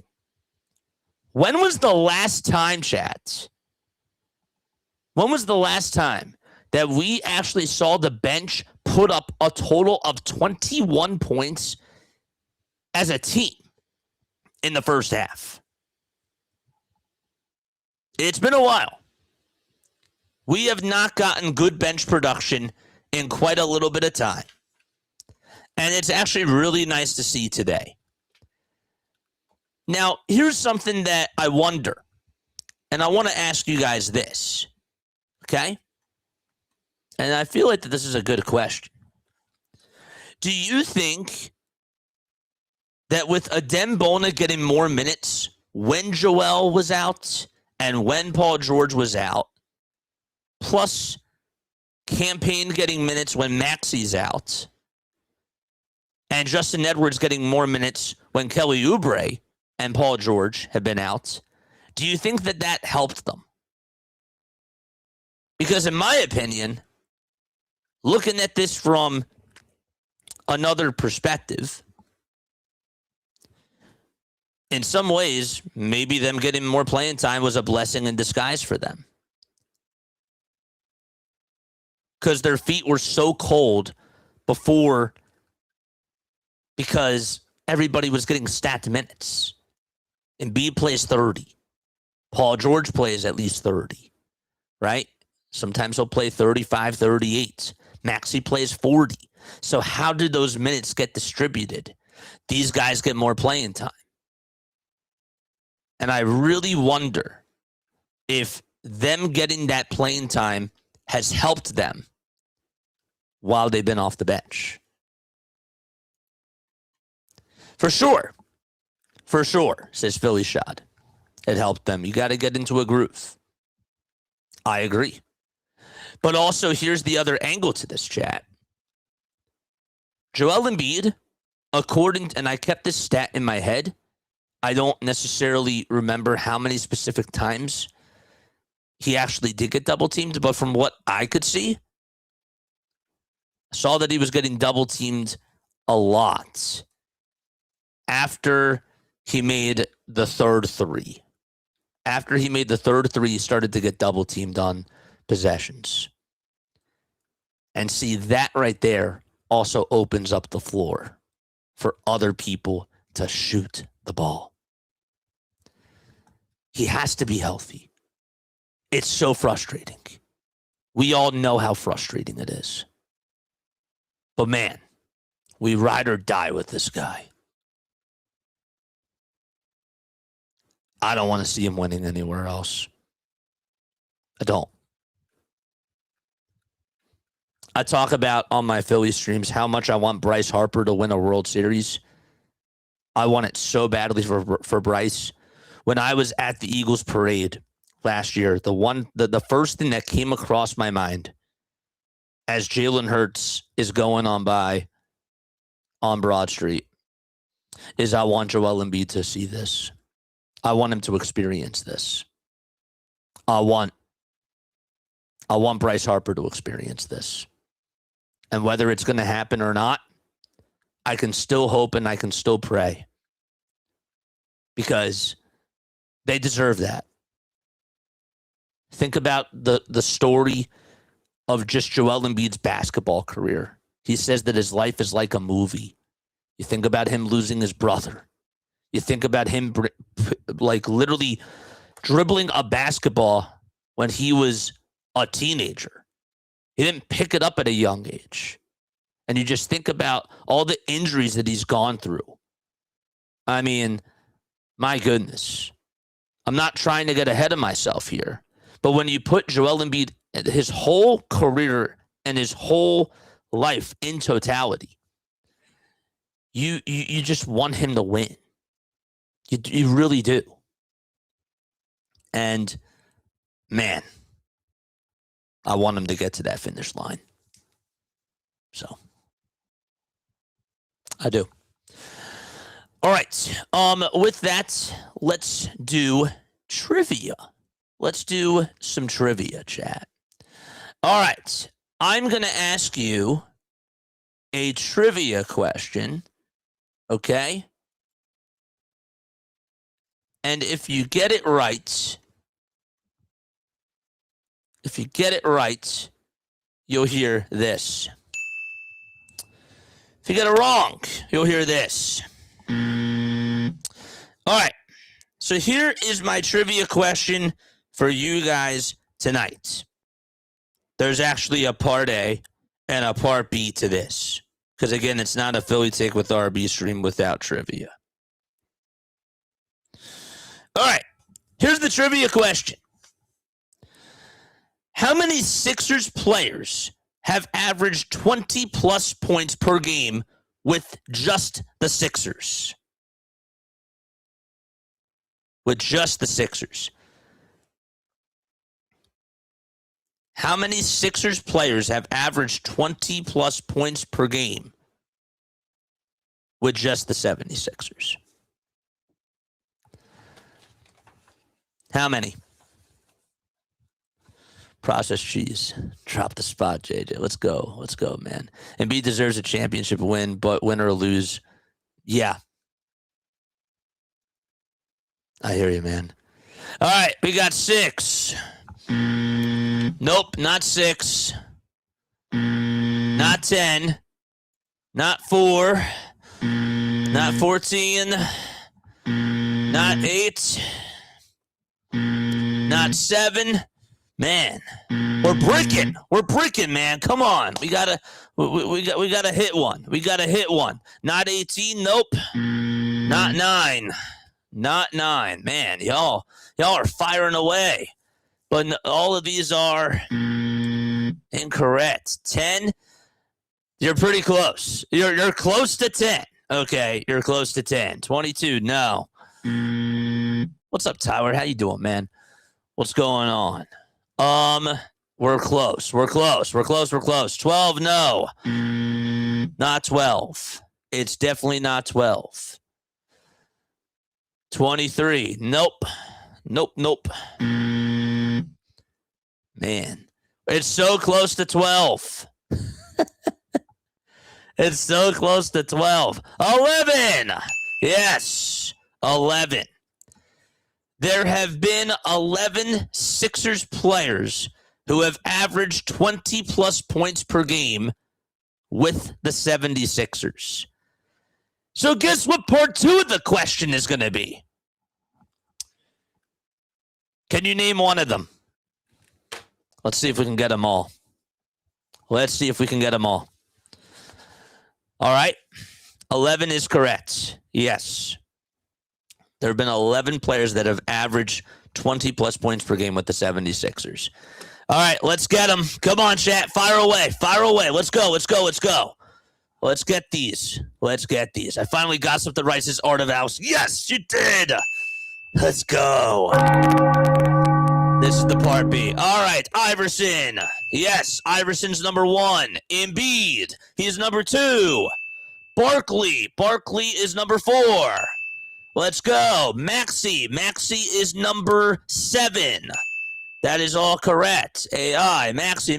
Hal Greer is incorrect. He averaged 19. Wilt, he is number 3. Yes, he is. Who else do we got? Billy Cunningham is number 10. Yes. Who else? Who else did I miss? Billy Cunningham. Yes, good. Wilt. Yes, we did that. Moses Malone. Moses Malone is number 8. Number 8 is Moses Malone. McGinnis. McGinnis, George McGinnis, that is number 6. Yes. Dolph Shays.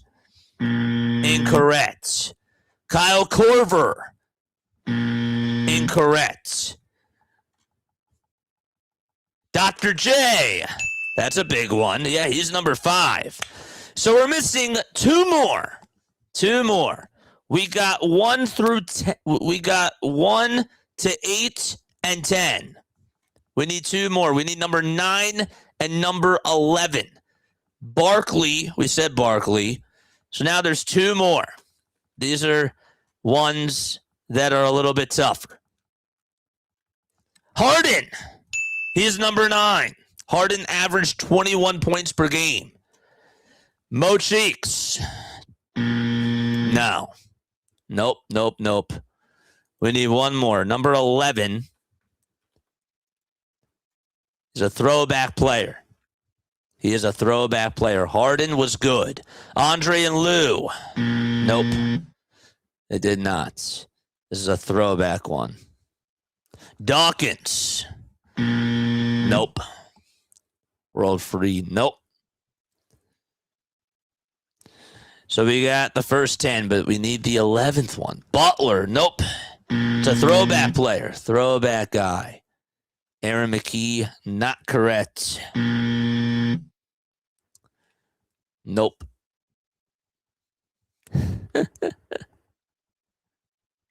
Man. Lou Will. Not Lou Will. Not Lou Will. Was it Jerry Stackhouse? Nope. And maybe I missed it. I'm trying to double check. Doug Collins? No. Definitely not Doug. Definitely not Cheeks. Nope. Definitely not Andre and Lou. Carey? No. Dana Barros? No. Ben Simmons? Nah. Nah, man. Eric Snow, Doug Collins. It's a throwback guy. Lou. Hersey Hawkins. Nope. Man. I'm surprised. Andrew Toney. Nope. Damn. This is a tough one. It is. None of y'all said it. I'll give you like an extra 30 seconds. Miller. Yardley. So we got the first 10 players who have averaged 20-plus points per game with the Sixers. We need 1 more. And I hope I didn't miss it. I don't think I did. All right, 15 seconds. Let's go. We're so close. It's not Lou Williams, but his first name does start with Lou. That's the hint. I want us to get it at the buzzer. I want us to get it. JJ Redick. Nope. No. Lewis. Yeah, Lewis who? Larry Drew. No. Cunningham. No. Nope. Oh, man. One more. There's a 3 by Paul George. It's up and it's good. All right. Man. Louis King was the number 11. He was number 11. He averaged 20 points per game with the 76ers. 20 points per game. Louis King. We got everybody else correctly. Or we got everyone else correct. Louis King was number 11. Oh, man. But that was good, though. Chat. All right. 73-55 is the score. There's a shot that goes up, and that's no good, as the Bulls are going to get the ball back. Who? Louis King. Louis King was the final one. It was a tough one.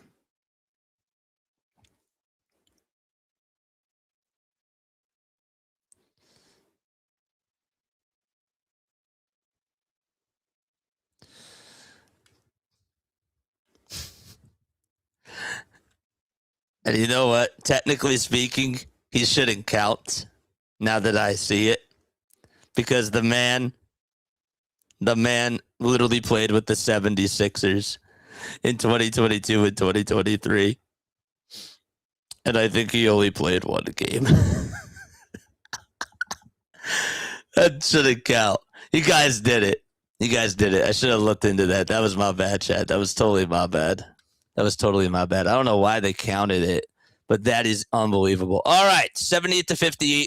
10 minutes and 28 seconds left to go here in the third quarter. My bad. All right, we're good. 78-58. All right. Again, I can't control that this is a little bit ahead. Rosen locked in. Well, we had to do trivia. 10:15 left to go here in the third quarter. And here's a floater that's up, and that one is good for the Bulls. That was terrible. 10 minutes left here in this third quarter, and we have a shot on the other side, and a foul is going to be called.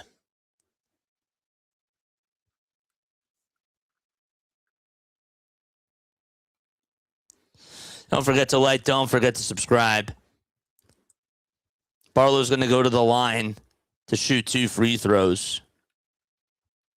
No wonder why y'all. And the first free throw is up, and it's good. 79-60.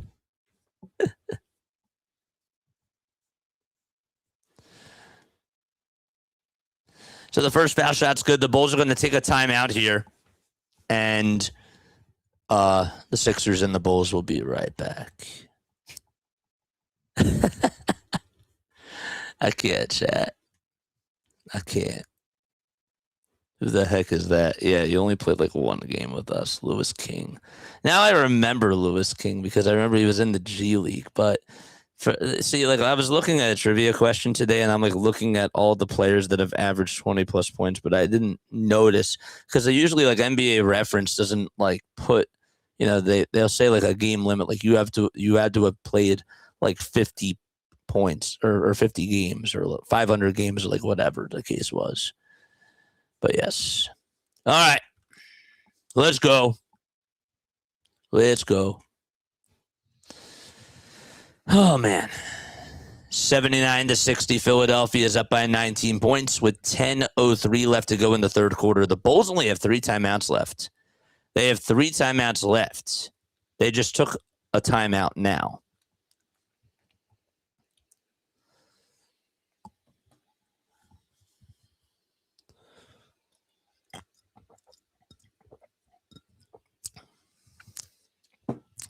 Joel is 25. Edgecombe is 17. They've been playing so well against each other. So well with each other.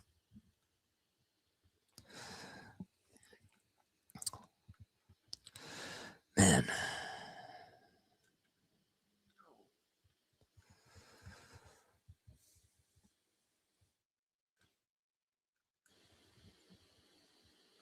Of course.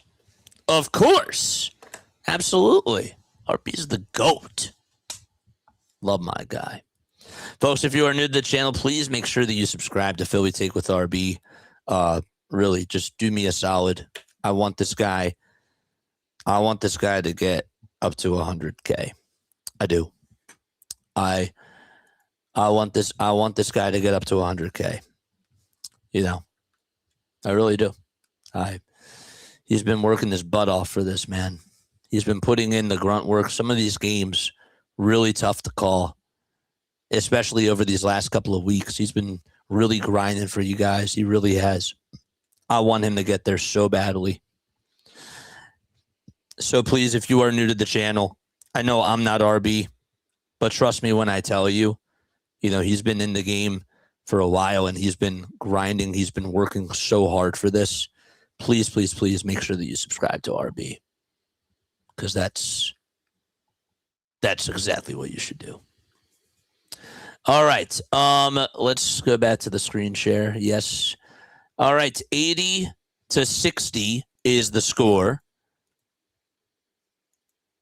80-60 is the score between the Sixers and the Bulls. 5 seconds left on the shot clock. The Bulls are going to swing it out over to Jones, and Jones puts it on in, and he gets fouled by Barlow as well.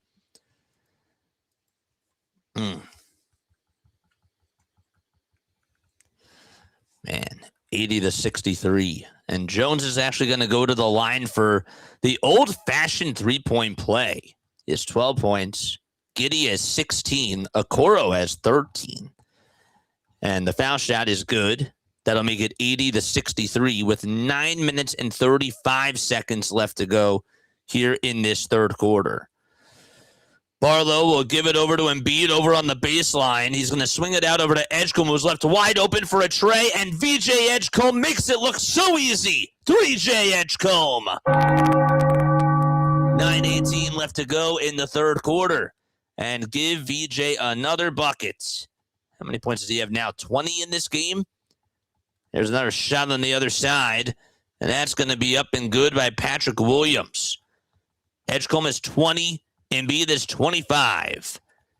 9 minutes left in this third quarter. George to Embiid as the Sixers go from right to left. Embiid tries to lay it up and in, and the ball is going to go on out of bounds. Last touch by the Bulls. It'll be Sixers ball. Love that. That was a nice play, too, because Embiid got double-teamed, and he knew exactly where VJ was. The defense left him wide open. It's just a different game. It's a completely different game when this guy is playing. 83-66. Embiid looks to do a couple of jab steps here. He'll take it downhill, puts up a 2, and he's fouled. Fouled from behind by Isaac Okoro. It's just weird because we watch all this bad basketball. We see all this stale ball movement. And then we know what it's like when Joel Embiid comes back into form and what that looks like for the rest of his teammates. But then we sort of forget because we've been so visually used to seeing the lane gets clogged. We get so used to seeing all these dribble handoffs. But when you have somebody who's as skilled as Joel Embiid is, even somebody who's just able to pass out of double teams the way that he does, it makes life so much easier. It really does, chat. Embiid at the line makes the first foul shot, and the second free throw, bullseye. It's good. 27 points for Joel Embiid, 2 rebounds, and 4 assists as well. And Edgecombe has put up 20 points in this game. He's 6 for 7 from the field. Jones on a drive. A kick out over to Miller. His three-point shot won't go, and it's rebounded by the Sixers. Here comes Quentin Grimes pushing the pace. Grimes to Embiid, and Embiid's on the perimeter. Joel gets stepped up behind the back. Bounce pass over to Quentin Grimes, who runs down the lane, parts the Red Sea, knifes his way through towards the basket, and scoops and scores. 87-66. Here's a block on the other side by Quentin Grimes. Embiid gets the rebound. That was a bad shot there by Williams. And so Embiid gets it again. Embiid looking to hand it off to somebody. It was supposed to go over to Grimes, but Grimes was ready to cut to the basket. And so miscommunication causes a turnover. Chat, is that the first turnover that Joel has had today? It's the second one. That's also the impressive thing, too, is that he's only turned the ball over twice in this game. He's turned the ball over twice, and he has 27 points. It's good. That's really good. Giddey over on the left wing again. Looks to float it up inside. No. Edgecombe tips it into the hands of Barlow. An outlet pass that was supposed to go to Grimes, but it's tapped by Buzelis, and it'll go out of bounds over towards the near side of the baseline. I've been liked it. Let's go, man. I want my guy to get to the top. Gave you a sub, JJ. I appreciate you. I really do, Don. You are the best. I appreciate you. But please subscribe to my guy, RB. Embiid got the ball over on the baseline, but then he had to throw it and hit it off of a Bulls player because he was ready to fall and out of bounds. And he landed on his back. Has to be helped up by his teammates. He's okay. He's off balance. Ended on that tailbone. Oof. Landed on it. The Bulls are going to challenge. It says that the Sixers called a timeout and that the Bulls are going to challenge. What? That doesn't make sense. So there is a timeout taken here. It'll be a coach's challenge by the Bulls. That means that it's technically their timeout. All right, chat. All right, where are we all tapping on in from? Let us know down below. Where are we tapping on in from, and I will give you guys a shout-out. So tell me where you guys are tuning on in from.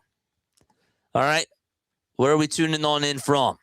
And then we'll ring the bell and give you guys a shout-out as well. Sixers ball. Chips says, take him out, he's done. He's done? He ain't done? Where are we tuning on in from? Where are we tuning on in from, chat? Atlanta. What's up, 4L Rocco? Or 4L Rico? I'm so sorry. My eyes were bad. Phoenix, Arizona, says Karen. What's up, Karen? How you doing? Let me stop my screen share really quickly. Yes. All right. We got Lower Marion, PA. What's going on? Upper Darby, PA. The Philippines. Bucks County, yes. The Bahamas. I'm going to a wedding in the Bahamas, not too far away. That's pretty cool. Pleasantville, New Jersey. Let's go. Yes. Philadelphia. Shout out to Renaud. Shout out to LP. LP, my guy from Maryland. Yes, sir. Love it. Allentown says Don. What else? We got Hampton, Virginia. AG in the house. Ryan Campbell from Bucks County. Joseph Perone from Tahiti. What's up, Joe? What's going on, man? Palisades Park, New Jersey, says James, or says John Monroe Jr. All right. We got to get back to the game. I apologize if I did not shout you out, but we got to get back to the game. We got to put it back on here. So what's the call? What are the judges going to say? Is it successful or is it unsuccessful?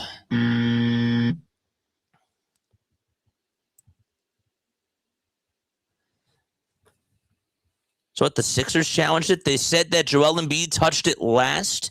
Is that what it was? And the Sixers retained their timeout. Weird. So it's a personal foul on Patrick Williams.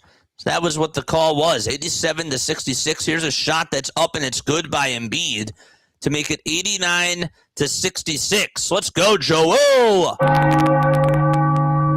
All right, 29 points for the big fella in his return. Here's a three-pointer by the Bulls, and it's up and it's in by Matas Buzelis. They're only shooting 32% from three. Embiid down low over on the block. He's looking for some help. What a pass to Edgecombe for a three. Oh, my gosh. Edgecombe didn't make it, but Joel Embiid had to literally look behind his back, and he knew that VJ was right there. He sort of scooped it up to him and just did an underhanded pass. Speaking of pass, that's a bad pass from the Bulls. Barlow gets the steal. Edgecombe almost turned it over as he almost lost control of the ball towards the left side of the baseline. Or left side of the sideline, I should say. And Embiid gives it back to George. A catch and shoot three. Bang! Paul George knocks it down. 6:20 left to go in this third quarter. Great defense again by Philadelphia. Grimes gets it for the Sixers. Grimes, Noah pass to Barlow. Barlow throws it down with a flush. All things working out well for Philadelphia. And another timeout taken by Billy Donovan and the Chicago Bulls. Wow. What a run that was by the 76ers. We got an awesome steal on the other side by Quentin Grimes, and then Barlow just was left wide open in the dunker spot. Grimes didn't even have to look. He knew exactly where Barlow was, and VJ Edgecombe has to get credit for that tip pass, because that's what led to that steal. Man, this is awesome to see. I'm doing well, says Karen. Yes. Good. All right, let's shout out some more people.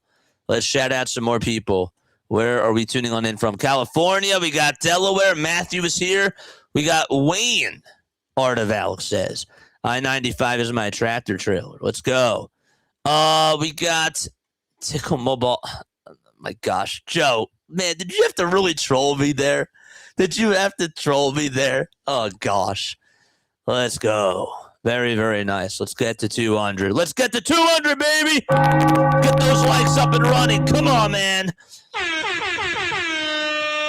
Shout out to the chat because you guys are all in my book. In my book. In my book.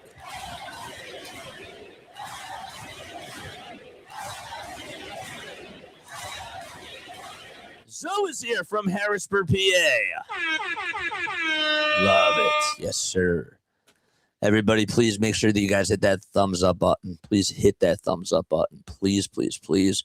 We got to get those likes up. We got to get those likes up. 94-69. Philadelphia leads it by 25 thanks to VJ Edgecombe and Joel Hans Embiid. And this is the third quarter, by the way. They actually won the third quarter against the Thunder, even though they lost that game. Can they win another one, chat?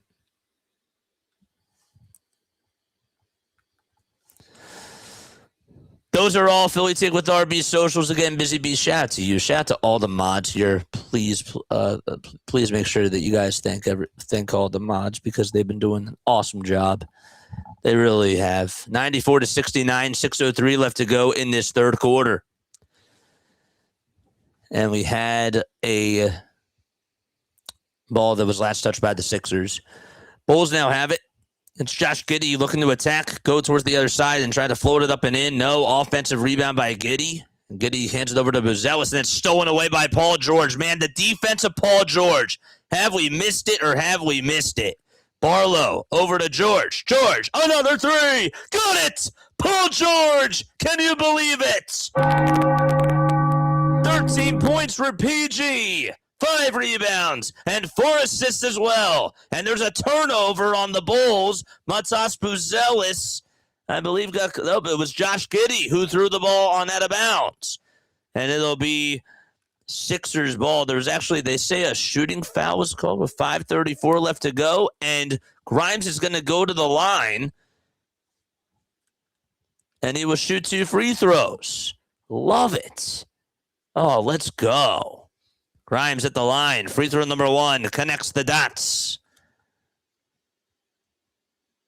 Buzelis turned it over. George got another steal. That's what we missed. George knocked down a 3. Giddey turned it over. The ball went on out of bounds. That's actually what we missed. And it's Sixers ball 98-69. And now it's 99-69. 101-71. 99-69 with 5:29 left to go. Here's a 2 by the Bulls. That's up, and it's good to make it 99-71 with 5:20 left to go in the third quarter. George with a catch and shoot 2. Somehow, some way, got the friendly roll there. It hit off the front of the rim as he shot it on the left baseline, and then it hit the backboard, and it went on down in somehow, some way. 101-71 with 5:03 left to go in the third quarter. Listen to this. The Bulls only have 2 timeouts left, and that's for the game. Here's a floater by Sexton. That one won't go, but he's fouled. Colin Sexton, ever since he was going off in the first quarter, he's been absolutely silenced by Paul George and the Sixers defense. Gosh. Man, it feels great to have him back. We'll take it. Sexton at the line. First foul shot. Good. South Jersey, baby. 30-point game. Hit that thumbs up button, chat. 101-72. Sixers are up by 28 points as both free throws by Colin Sexton are good. Here we go. Edgecombe over on the outside. Looks to take it towards the foul line. Spins around, turns around, and it was contested, and he still got it to go. 103-73. VJ with 22 in this game. Let's go. 4.5 minutes left here in this third quarter. Here's another three-point shot. That one won't go. Embiid snags his fourth rebound of the game, but he throws it away. It went way over VJ's head, and it'll be a turnover on Philadelphia. Let's go.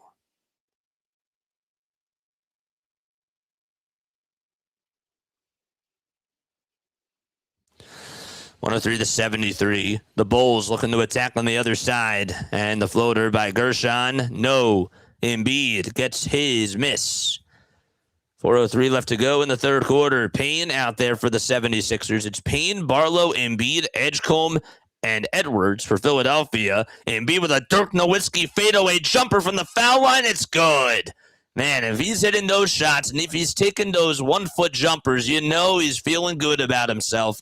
And he most certainly is. 105-73. And Embiid with 31 points in this game.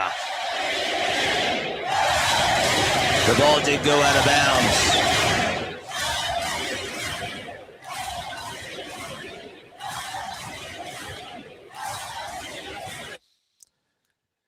All right.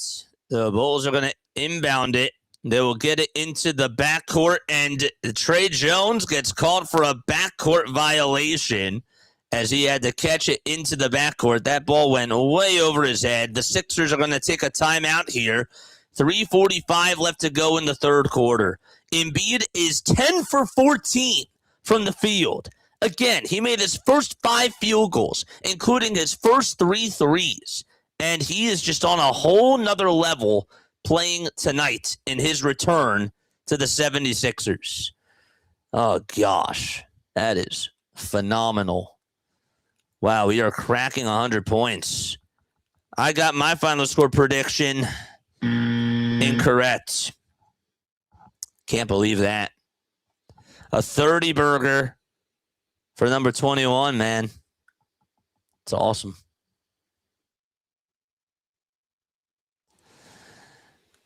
All right. Here's what I'm going to say.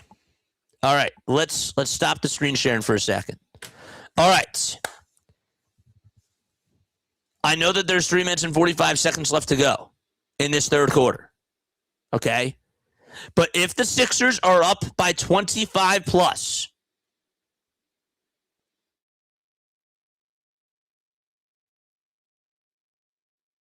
is that enough for Joel Embiid to sit out the entire fourth quarter? Is that enough? Do you guys think that that's enough for them to sit out, for him to sit out the entire fourth quarter? Yes or no? Let me know what you guys think about that down below. Joel Embiid is so freaking good at basketball, and he played volleyball and football in school and didn't touch a basketball till he was a young adult, 14 years old, man. It's unbelievable. It's unbelievable.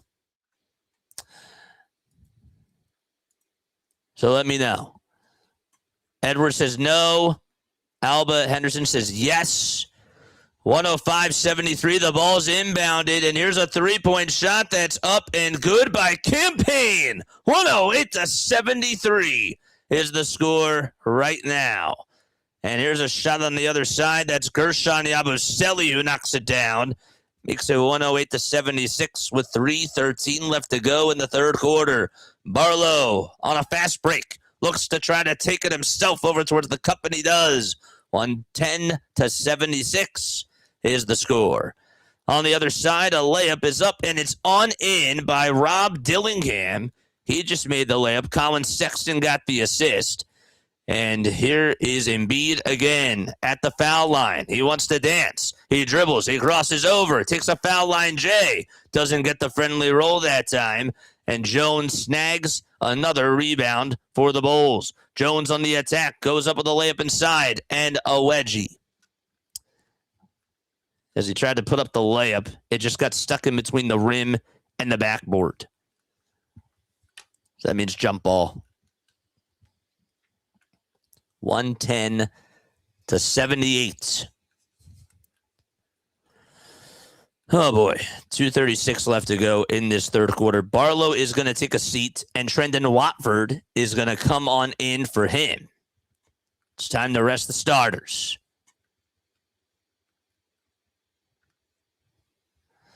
$110-78 with 2:33 to go here in the third quarter. Edwards, Embiid, Payne, Watford, and Edgecombe all out there for Philadelphia. Edwards didn't rotate there. Somehow, guy missed the layup, but we have a foul called on Justin Edwards. Jones, again, was just aggressive, and Edwards had to step up really quickly because nobody was guarding him. As he was over on that far corner, got by him, and then fouled. Justin Edwards fouled him from behind. Let's go. I want to see Kyle Lowry get in. I want to see Kyle Lowry come on in and play 5 minutes in this fourth quarter. The last 5 minutes, of course. The last 5 minutes. Assuming that we have a big enough lead. 110-79. As the first foul shot's good. 2 minutes and 21 seconds left to go in this third quarter. Foul shot number 2. That one won't go. Embiid gets the rebound. Outlet pass that goes over to Justin Edwards. And Edwards rolls down the lane, and he'll be fouled with 2:15 left to go in this third quarter.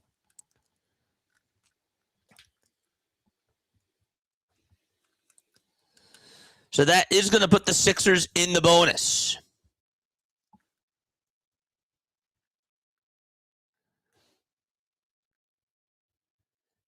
Edwards at the line. The first free throw, no. All right, come on. Let's get Embiid out there now, or out of there now. 110-79. They're not taking them out. They're not taking them out. Wow. He's just going to sit him at the beginning of the fourth quarter. Foul shot number 2. It's up and it's good. 111-79.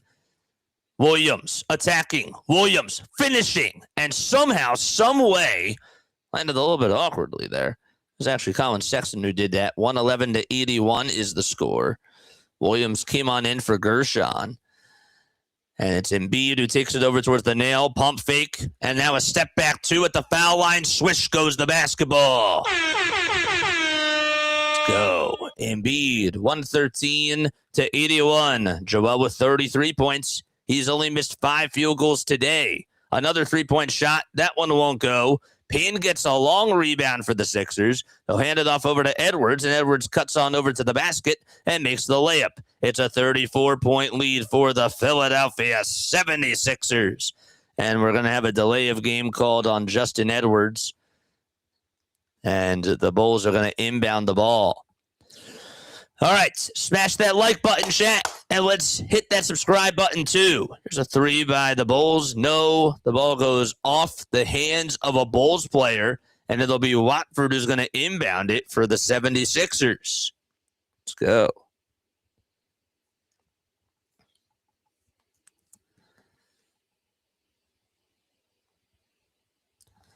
All right. How we doing on those likes, chat? We got 186 likes. Let's go. Come on, man. Got to get to 200. 113 left to be played in the third quarter here. Payne over to Embiid. Another foul line, Jay. Automatic. It's good. 35, 6, and 6 for number 21. Just what an incredible performance he has had tonight. Sexton, a wide open 3. In and out it goes. Payne with the rebound for Philadelphia. And Payne's going to slow down the tempo here. It'll be Embiid who provides a screen for him. Payne gets a lot of space and fires the trigger and knocks it down as well. Those are the types of things that don't show up in the stat sheet that number 21 does as well. And he makes his teammates better that way. 120-83. The layup is good by Colin Sexton. And 30 seconds are left to go in the third quarter. Embiid is at the top of the key again. He has a lot of attention on him. And now he's going to hand it off over to Edwards, who runs down the lane, and he will solo it himself, throwing down the sledgehammer and making it 122-83. That's a nail in the coffin in this third quarter here for Justin Edwards. 10 seconds left to go in the third as the Sixers lead it now by 39 points. And on the drive and looking to get contact was Williams, and he will be fouled by Trendon Watford. The Sixers have put up 51 points in the third quarter. That is by far the most points that they have scored in a third quarter. 51 points in just this third quarter. 3.6 seconds left to go here in the third. I don't want to see him in the fourth at all. Clock in, clock out, big man, because you did it. 122-84. 3.5 seconds left to go. Embiid's going to get it over at three-quarters court, and he's going to put up a prayer, and it hits the back of the rim, and that'll do it. Joel Embiid, 35 points in 3 quarters so far. 6 rebounds, 7 assists, and 12 field goals that he has made from the field. Wow. Wow, man. All right. Let's give a big shout out to Joel Embiid.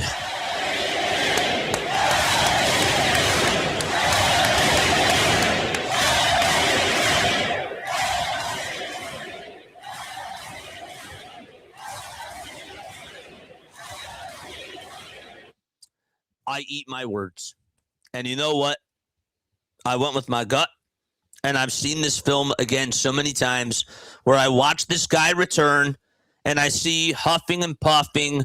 I see him trying to get back into game shape. It feels like that this guy has actually played. The way that he's playing tonight, it actually looks like that he has played the first 62 games. It really does. And I'm not just saying that because of the scoring. Like, I'm looking even at the defensive side. Again, defensive Joel Embiid is not going to be what it used to be. It's just not. Joel Embiid as an MVP player, it's not going to be the same. But this is the type of play. This is the type of play that we really want to see from Joel. He's passing the ball to his teammates. When he's getting double teamed, he has eyes behind his head. He makes these weird behind the back bounce passes, and VJ Edgecombe is just right behind him. He's playing chess while everybody else is playing checkers, and he's doing that again tonight. I don't understand how he's just this good at basketball. I don't, and I thought that he was going to come off rusty. I really did. But I'll be the first to say that I'm really good for him. Good for him. Just got to keep it up.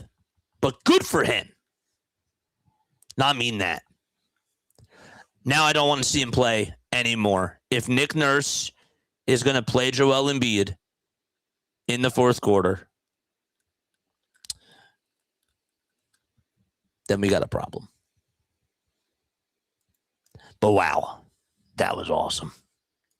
Shout out to Joel Embiid, man. Big shout out to Joel. Here's a drive down the lane, and the shot is up, and it's in by Rob Dillingham.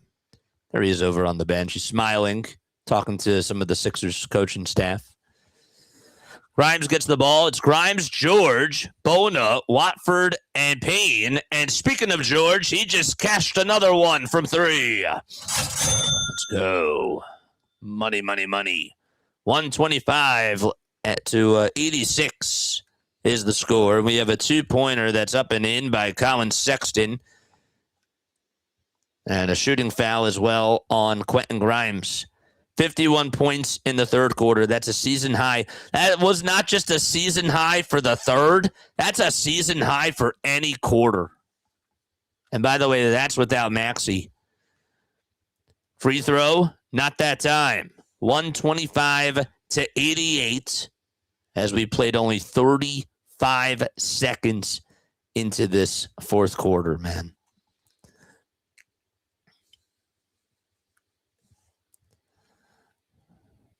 Here's a three on the other side. That's up, and it's good again. It's now 128 to 88. Campaign has been super efficient from downtown. I don't want to overlook Campaign, but he has 15 points. Again, the bench is stepping up. 128 to 88, and now 10:50 left to go in the fourth quarter. George, another three, and that's a little bit short. And the rebound is going to be over to the Bulls' way. Bulls will have Sexton look to zip it around the timeline. And here's a three-point attempt. No good. George climbs the ladder, gets the rebound off of the misfired tray by Rob Dillingham. Paul George has 6 rebounds in this game. He'll give it over towards he'll actually take it over towards the left side of the wing, and he puts up a mid-range J, and he knocks it down too. 130 to 88. And another three-pointer. Again, Chicago just missing every three that they put up. George, all the attention goes to him. Another mid-range J. He is on fire.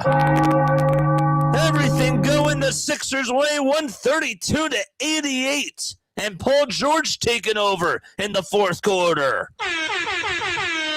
Another three by the Bulls. I mean, at this point, the Bulls are just missing everything. They've missed, their last 11 threes? Unbelievable. Really. It's been insane. George taking a step back three-point shot. He's unconscious. Paul George has scored the last 7 points for Philadelphia. Timeout taken by the Bulls. 135 to 88. Let's go. Let's go. Yes. Oh, man. 25 for PG.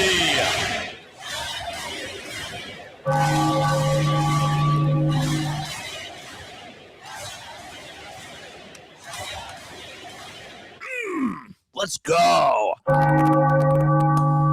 Wow. Bro. Gosh.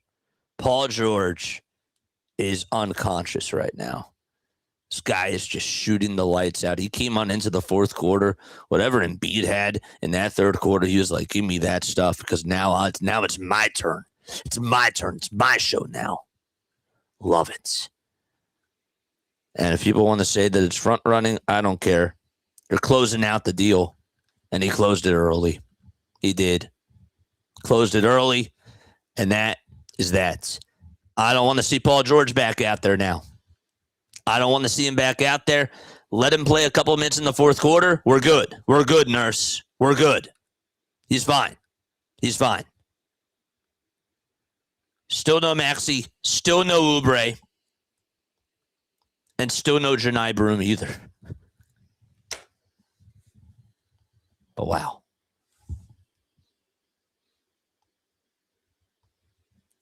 Bro, RB needs to go to more games now. He needs to go to more games, dude. And I mean that because he's giving them good luck. Wow. 25 for PG, 22 for Edgecombe, 35 for Embiid. And again, I tell you this. Your bench has 35 points. I feel like it has to have been a lifetime ago when the 76ers bench has put up 35 points. You know, sometimes we'd see Tyrese when Doc Rivers was coaching. You know, Tyrese Maxey would come off the bench and he put up 18. Nah, that's not bench points. That ain't bench points, bro. Nah. This is bench points. 12 from Edwards, 15 from Payne, 4 from Bona, 4 from Watford. Let's go. But yes, good stuff. RB's got to be out of his mind. Dude.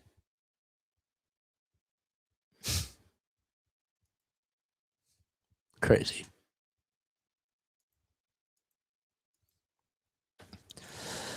$135 to 88. One timeout left for the Bulls. George is still out there. All right, come on. You got to take him out now. You got to take him out. Here's another three-point shot that's up and that's no good. And Watford actually tipped it up and he tipped it on in. Of course he did. Who are the points going to get credited to?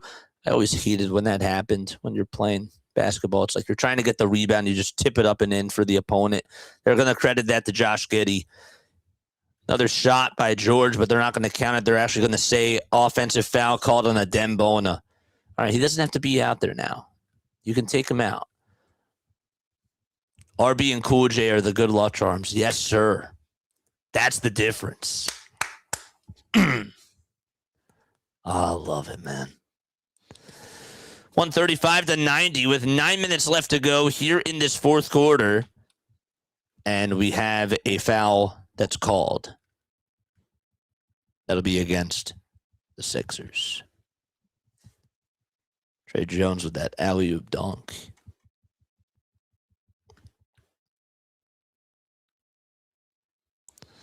That was nice. It wasn't an alley-oop. It was a layup. 135-92 with 8:50 left to go in the fourth quarter. I don't know why this is, and again, like the stream is on point. George, ISO, 3-point shot. Another one by Paul George. 28 points for him. And we have another three. That's Josh Giddey who knocks it down and makes it now 138-95. 8 minutes and 25 seconds left to go in this fourth quarter. How many threes has Paul knocked down today? It's really the question. George over at the logo. Gets a double team to come. A no-look pass to Watford. Knew exactly where he was, but Watford was covered. Gives it back to Payne, and his three-point shot. No, Grimes tips it, but it goes into a Bulls player's hands. And on the fast break, laying it down with two hands there. That was Williams. Got it up and got it on in. Bona couldn't make the layup. Should have made that one. 138-97, he was open.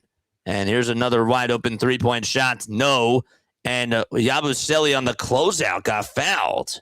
He will head to the line and shoot himself 3 free throws. You're telling me that Paul George is 6 for 11 from 3. Joel Embiid, 3 for 3 in that first quarter from 3. And VJ Edgecombe, 4 for 5 from downtown. They've put up 13 threes that they've made. Just those 3 guys. They are 13 for 19. 13 for 19. And Campaign is 5 for 7 from 3 off the bench. Don't want to overlook him either. This is what we needed, man. We needed this.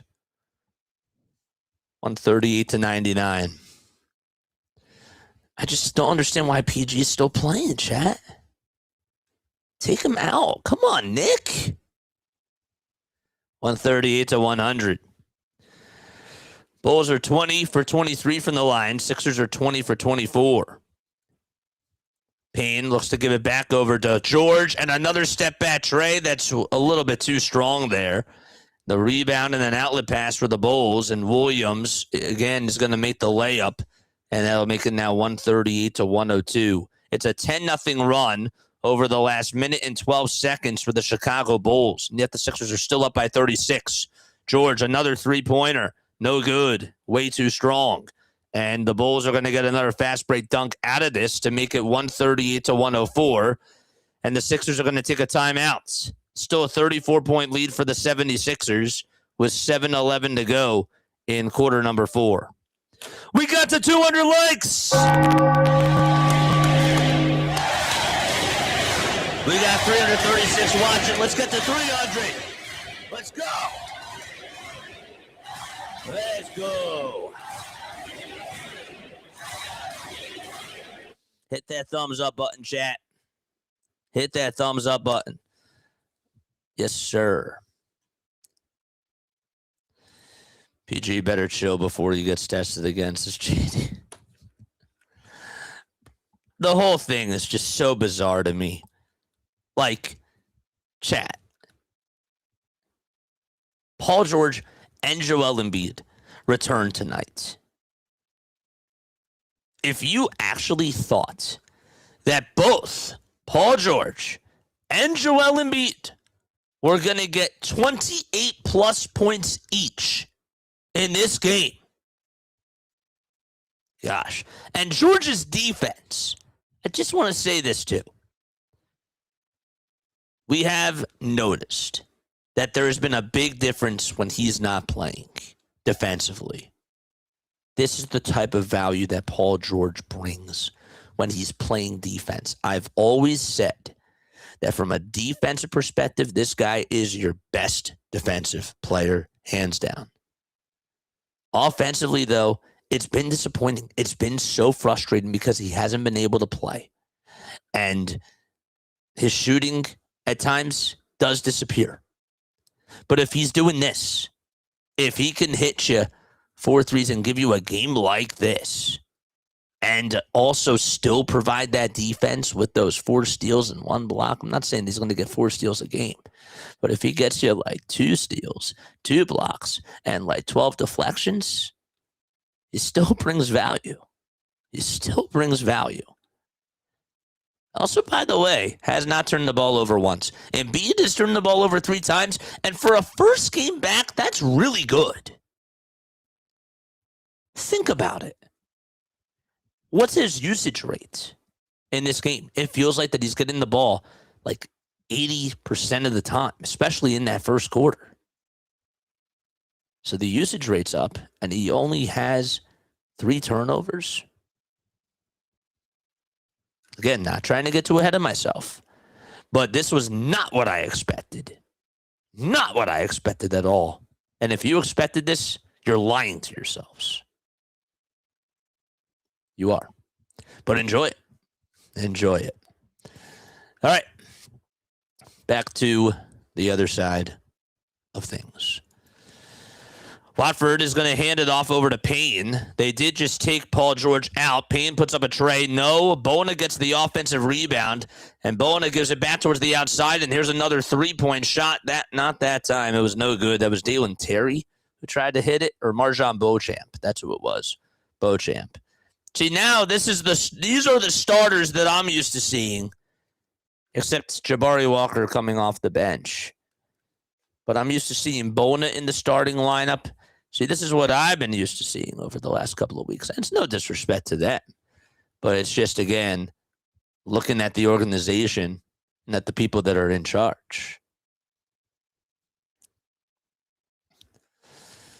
Don't forget to like. We're at 224. We need 30. We need 76 more likes to get to 300. Here's a 3 that's up, and it's good by Payne. Is that his 6th 3? Oh, man. Let's go. 140 to 104. And the shot's up, and it's in. Another 3-pointer. That was by the Chicago Bulls to make it 140 to 107. So Payne is 5 for 8 from downtown. Excuse me. Quentin Grimes just made an alley-oop dunk as Cam Payne got the assist. And then Yabu missed the 3. We have a whistle with 6 or 7 left to go. Grimes did miss a turnaround jumper, but then he got called for the foul on the other side.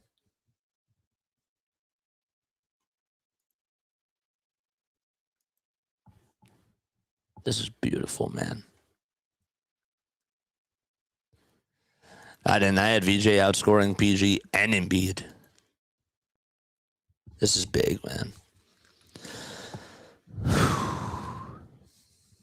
We got a $2 super chat. Nobody comes close to you, JJ, not even RB. Vincent, I appreciate you, man. But I got to give my guy flowers because my guy, my guy RB, he really is the man. 142 to 109 with 5:55 left to go. I do appreciate the compliment, though, to me. But, I love my guy, RB. I can't have people dissing him. You know what I'm saying, man? 142 to 109. 5:40 left to go in the fourth quarter. Payne over towards the outside, and there's a catch-and-shoot 3 that's up, and it's no good. But thanks so much for the $2 super chat to RB. Let's go. 142 to 111 with 5:25 left to go. They said Paul George was washed.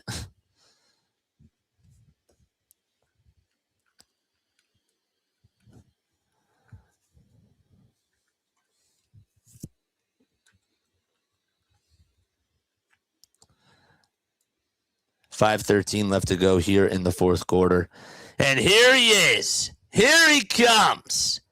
The guy that's celebrating his 40th birthday, chat. Here he comes. Kyle Lowry is in the game.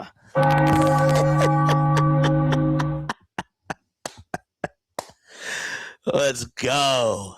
Oh, my gosh. Kyle Lowry's playing. Drummond a corner three. It's not a Sixers game without a Drummond corner three. Didn't knock it down, though. Did not knock it down.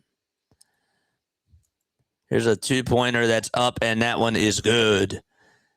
142 to 113 is the score. Kyle is in the game, man. Oh, man, he's getting birthday minutes. 4:40 left to go in this fourth. And we have another catch-and-shoot three that's up, and it's no good. Drummond gets the rebound. Guys, please subscribe to Philly Take with RB and shout him out down below because he is really awesome, man. Another three-pointer. This is Jabari Walker. That's up, and that's in. The Sixers have 145 points. They're going to get to 150. Let's go.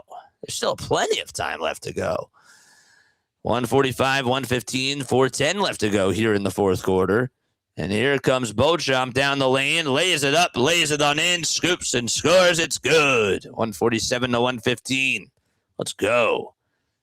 Dylan Terry is now out there too. It's Terry, Walker, Beauchamp, Drummond, and Lowry. Another misfired three-pointer by the Chicago Bulls, and they got an offensive rebound. Why Jabari on the bench, though? He needs to be in over Watford. I actually agree right now. I do. Layup is up. No. And on the second try, the Bulls are able to capitalize and cut it to a 28-point game. I prefer Drummond over Bona. I do too. I don't understand why. Chat. I don't get why Nick Nurse, when Joel Embiid does not play, he'll play Drummond. He will play Drummond. But for some reason, when Joel Embiid is playing, he doesn't play Drummond at all. Like, why? I would just like to know why. And I'd like the media to ask him that type of a question. But he's probably still not going to give you a straight-up answer. But I would like to know. That'd be one question that I would ask. I would. 149 to 119 with 3:05 left to go in the fourth quarter. The layup is good. That one is up and in.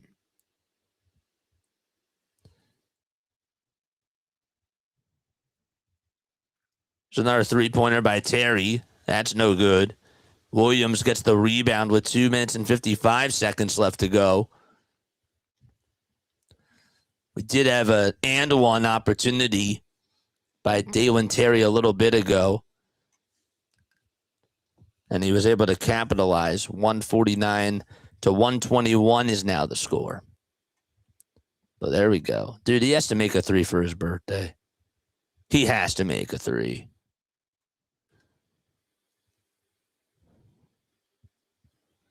I've never seen Embiid and Drummond on the court at the same time. Never. They did that last year. If we're talking about this year, though, you know, we need an Ask Coach Nurse segment.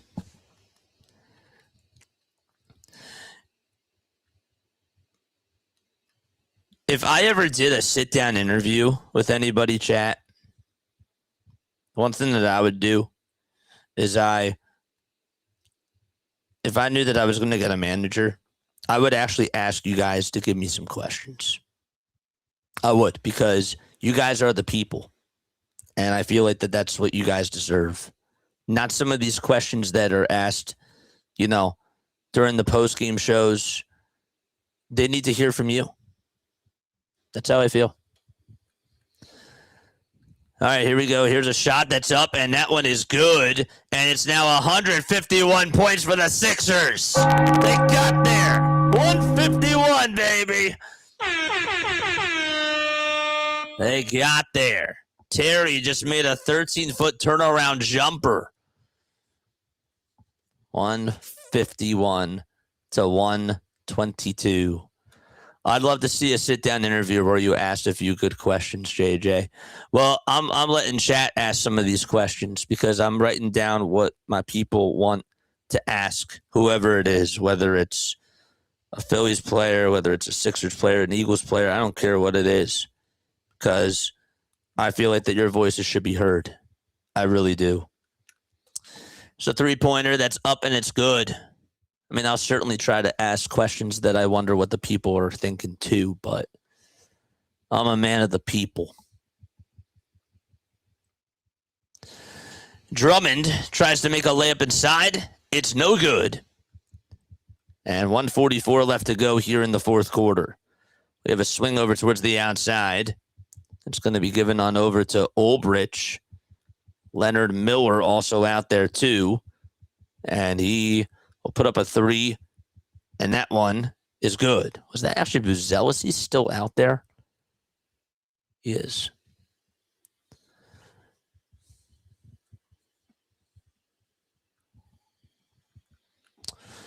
Another two-pointer by Terry, and he's going to get fouled. Man, this was cool.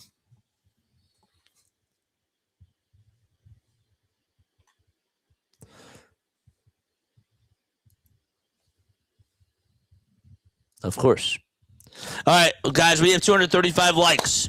Let's get to 250. Come on, let's go. Let's go. Let's get to 250 for my man RB.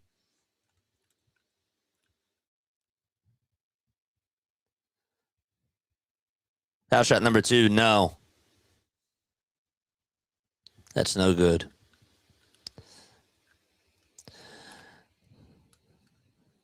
Williams will pass it over downhill. And a 2, is that Buzelis again? Was able to knock it down. Kyle Lowry missed a three-pointer. Lakelon Ulbrich is the one who made the 2. Damn.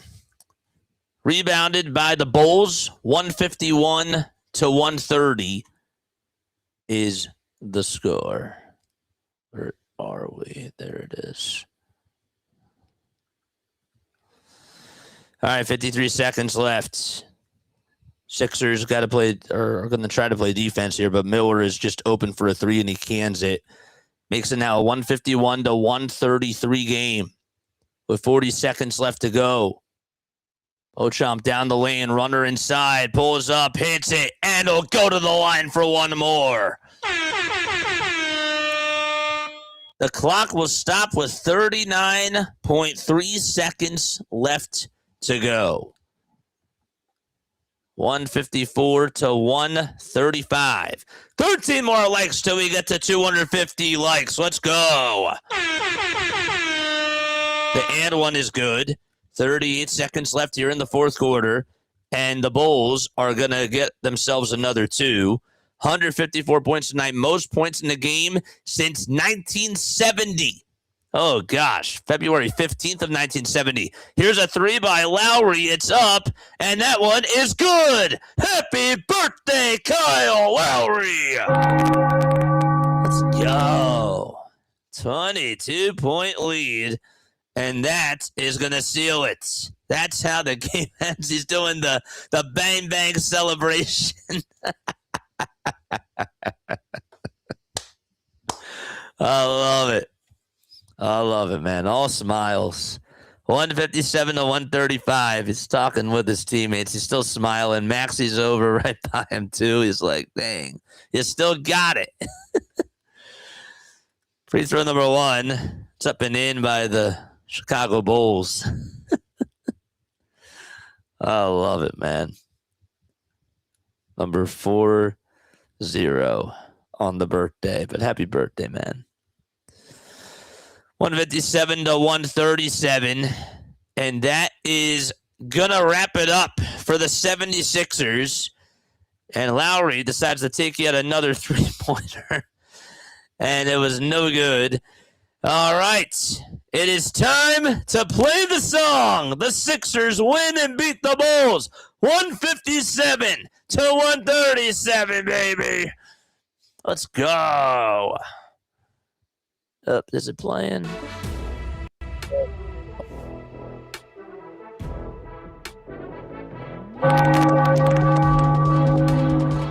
guys hear it? I don't think the song's playing, is it? Oh no. Oh no. Is it not playing?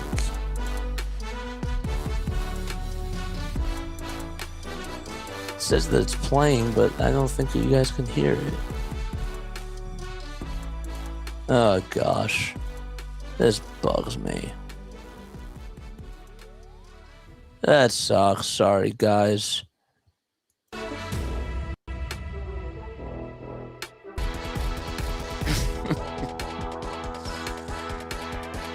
It was playing before, too.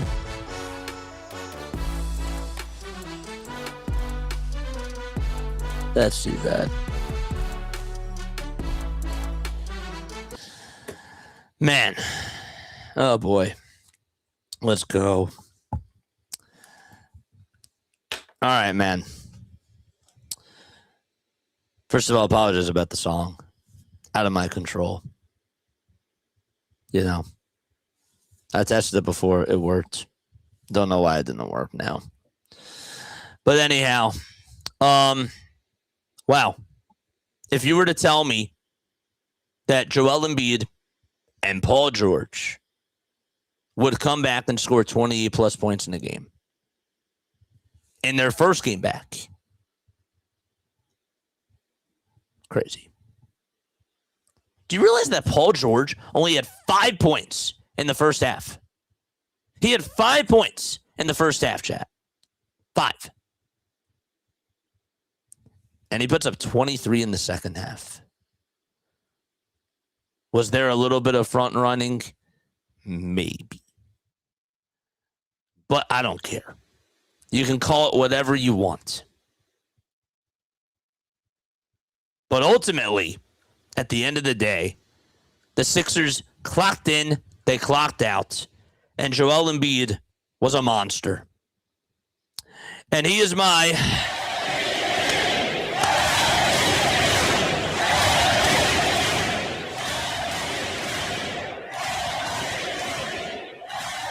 MVP. Drop those MVPs in the chat for Joel Embiid, because I want to get to him. What was my favorite highlight of Joel Embiid tonight? Was it the behind-the-back bounce pass that he made to VJ Edgecombe to take a three, even though it didn't count? Was it when Joel Embiid puts up, what was it? He was 5 for his first 5 from the field. This dude comes out in the first quarter and is just jabbing up threes left and right, making them like he's Steph Curry out there and just has the Midas touch. You're going to leave me open? I'll make it right in front of you. And you can just give me all the space and all the time in the world to operate, and I'm going to hit you with that tray. And tonight he had it. He did. Tonight he had the Midas touch, and it was just so awesome to watch how much gravity Joel Embiid brings to this team. People forget it. I'm watching all the times he gets double teamed. I'm watching all the times that he's just going downhill over on the block. Are the Bulls a good team? No. But again, this guy has been out since before the All-Star break. His teammate has been out for a long time, and he didn't even have one of his star players with him and another role player with him tonight. And he only turned the ball over 3 times. 3. And this was his first game back. How many times have we seen Joel Embiid when he comes back from an injury? 12 points, 30 minutes, huffing and puffing, running up and down the court, looking fatigued. As on the very first possession, this dude was one of the first people down there on the court for the 76ers. And he just goes up, and he's able to just get past his defender and he's able to make a bucket. The footwork is insane. The Dirk Nowitzki jump shot. I mean, he's a master at that. He really is. Anytime you get him over to the nail, he's going to make you pay with either a jab step, a side step, or whatever it is. He's just that gifted. And shame on me. Shame on me to underestimate Joel Embiid. I love Joel. I've just been really disappointed with how the season has gone. I've been very frustrated, like I'm sure that a lot of you guys have been too. But he gave me the double bird tonight. And I said that I would tip my cap. And with that,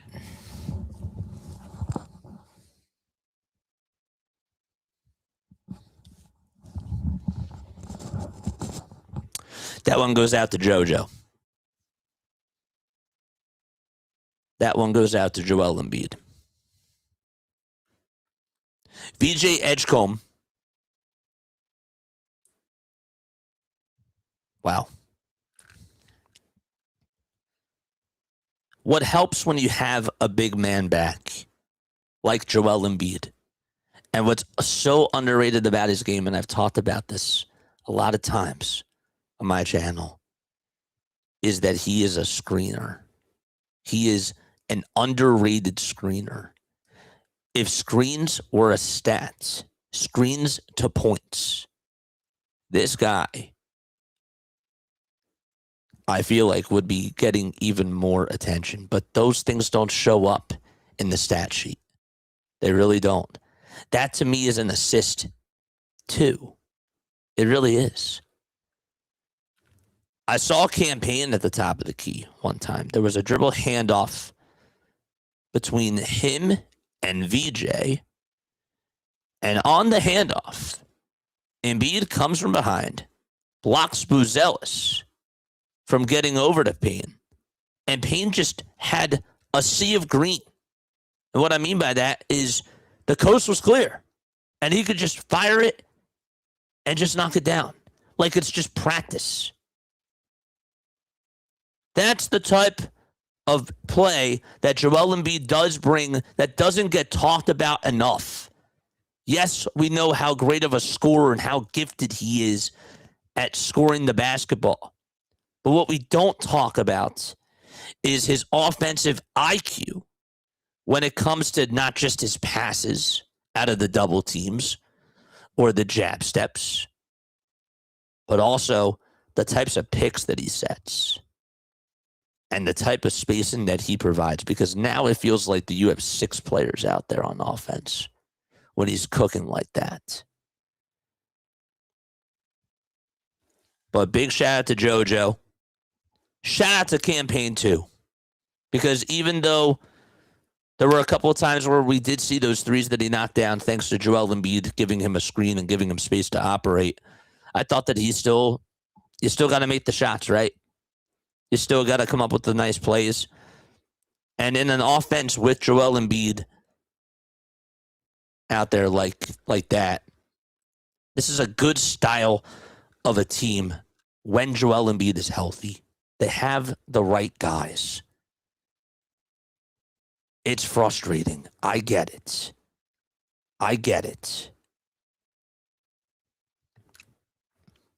But you have to be happy. You have to be happy with how this game went. And chat, with that point in mind, let's do the letter grades right now. Okay? Let's do the letter grades. Drop the letter grades down below. And then I have one more thing that I want to do. Tobias never hit anything. Nope. Embiid's screening ability opens up the perimeter. It really does. It truly does. And nobody talks about it enough. Nobody talks about it enough. That's what makes him a weapon. Like, they actually wanted... Do you guys remember when they wanted Ben Simmons to be a screener? Ben Simmons couldn't even set picks. Like with how Joel Embiid is doing right now. Even if Ben Simmons was a screener, And we saw him at times do it, but he didn't do it enough. That still would have made the offense operate a little bit higher than what it was. But gosh, Busy Bee says an A. I'll take that. Go Bird says A. A solid A. Absolutely A plus, says Mr. Scumbag. Dom says A plus for the offense, B plus for the defense. And you know what, Dom? I'll take the B plus for the defense because really the defense has been an F.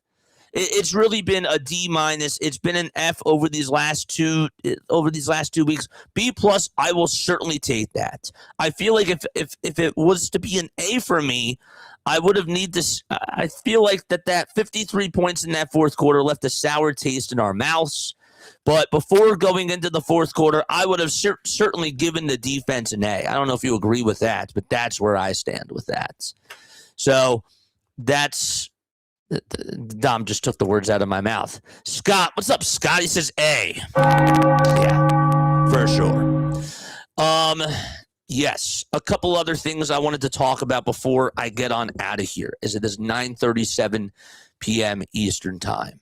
So let's do this. Okay, so let's talk a little bit about. I'm not going to go there with Nick Nurse tonight. I'm not going to go there with Nick Nurse. You probably know what I'm thinking. I still think he left Paul George in there too long. And I knew that he was going to play Joel Embiid for the third quarter and then just sit him out in the fourth. It worked out well. And other people were like, take him out. I was sort of in that moment too. I was thinking that as well, but it worked out well. And that's the bottom line. Dominic Barlow had no points in the first half, and then he finished the second half with 9 points.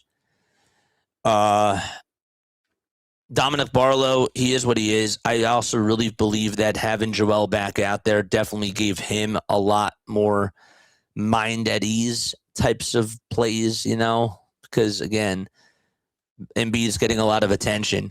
You're going to want to box Joel Embiid out, even though he's not been a good rebounder, but Dominic Barlow can just thrive in a role like that. He can do better. And I thought in the second half, when Joel Embiid and VJ Edgecombe specifically were going off, and then Paul George starts to get on fire, it's like you just got to pick your poison. Who do you want to stop? Who can you stop, right? I was right about one thing with VJ Edgecombe. I did want to say this. I said that VJ was going to be efficient and he was going to get less shots tonight. And here's the shot distribution, chat. Let's look at this because I want you guys to see this for yourselves. I do. I want you guys to see this for yourselves. Look at how many shots each Sixer took. I see 22 from Paul George. These are field goals. Here, I'll zoom on in for you so that way you guys can see. I want you to pay attention to that field goal number. This guy right here. 22 for PG. 5 for Barlow. 17 for Embiid. 10 for Grimes. 9 for Edgecombe.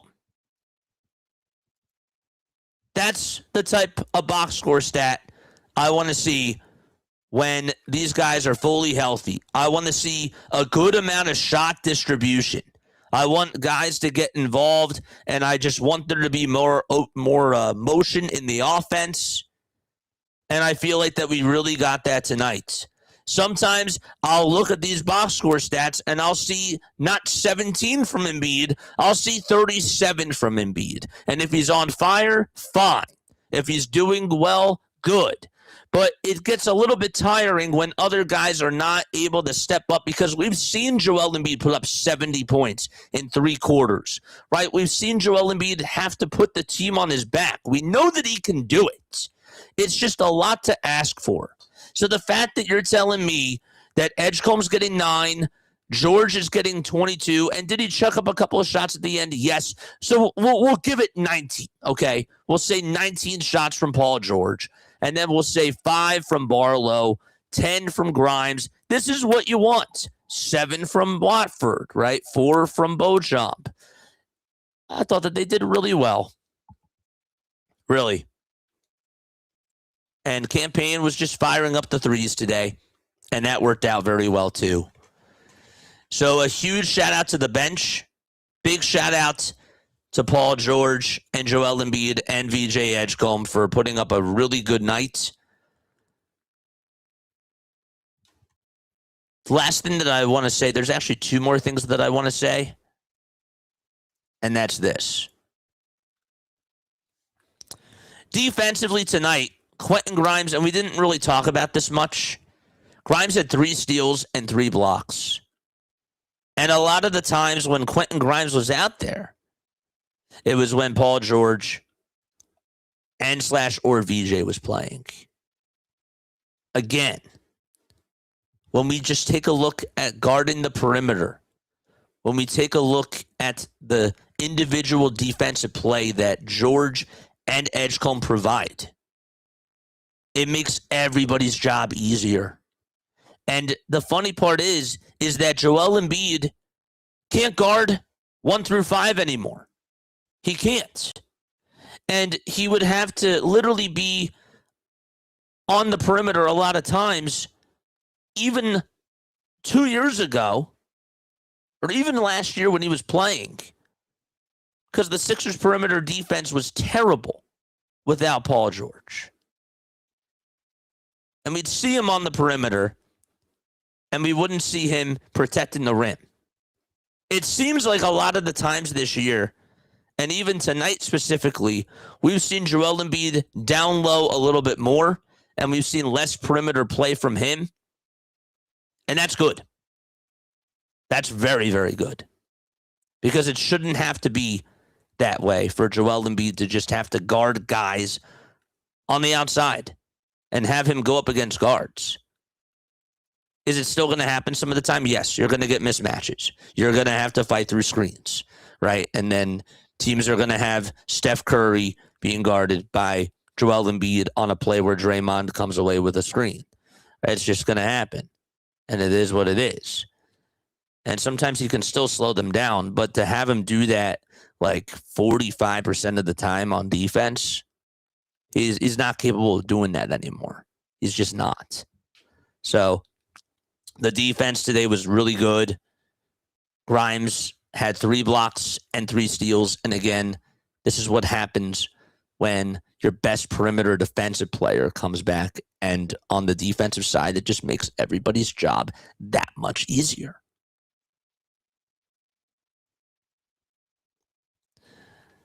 And lastly, chat, then I'll get to your points.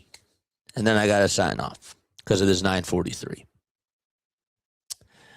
Last thing I want to talk about is this.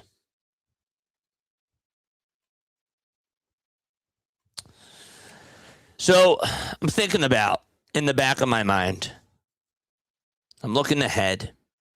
I'm looking at the schedule. And I go back to the question that I had earlier today.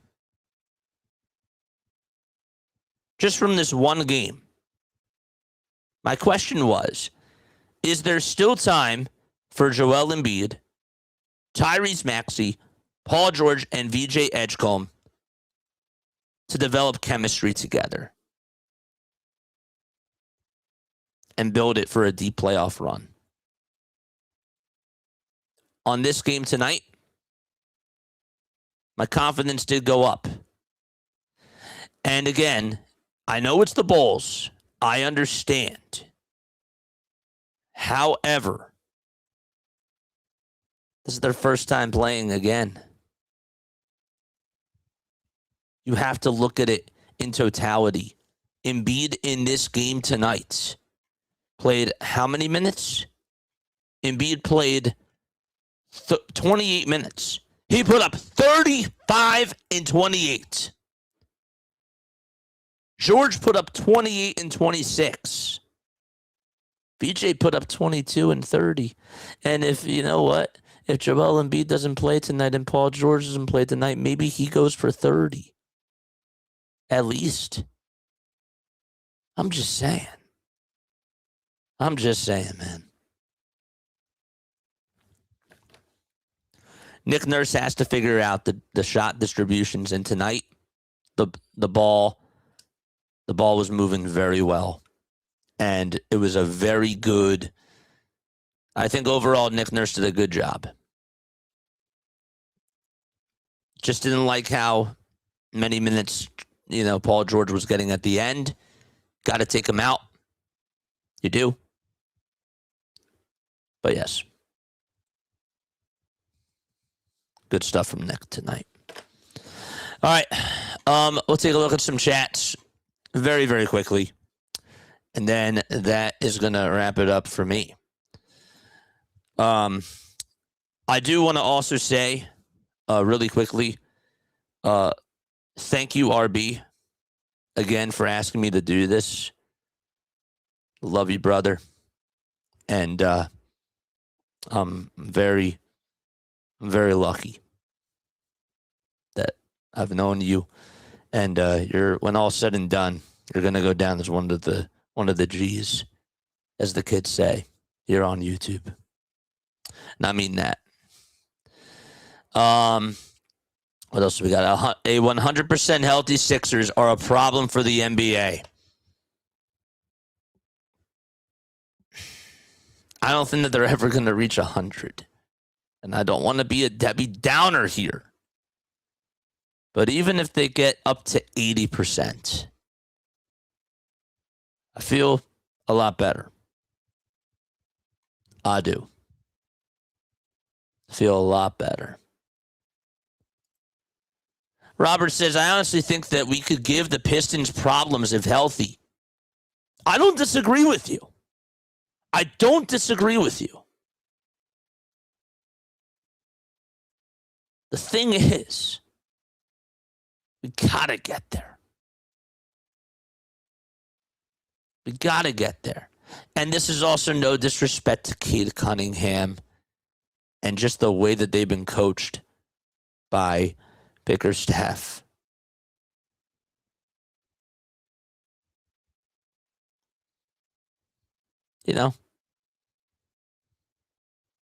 They're going to be a problem if they're 80%.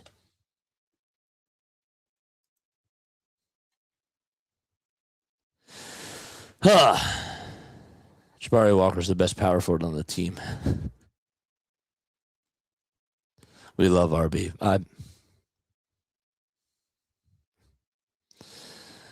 Man.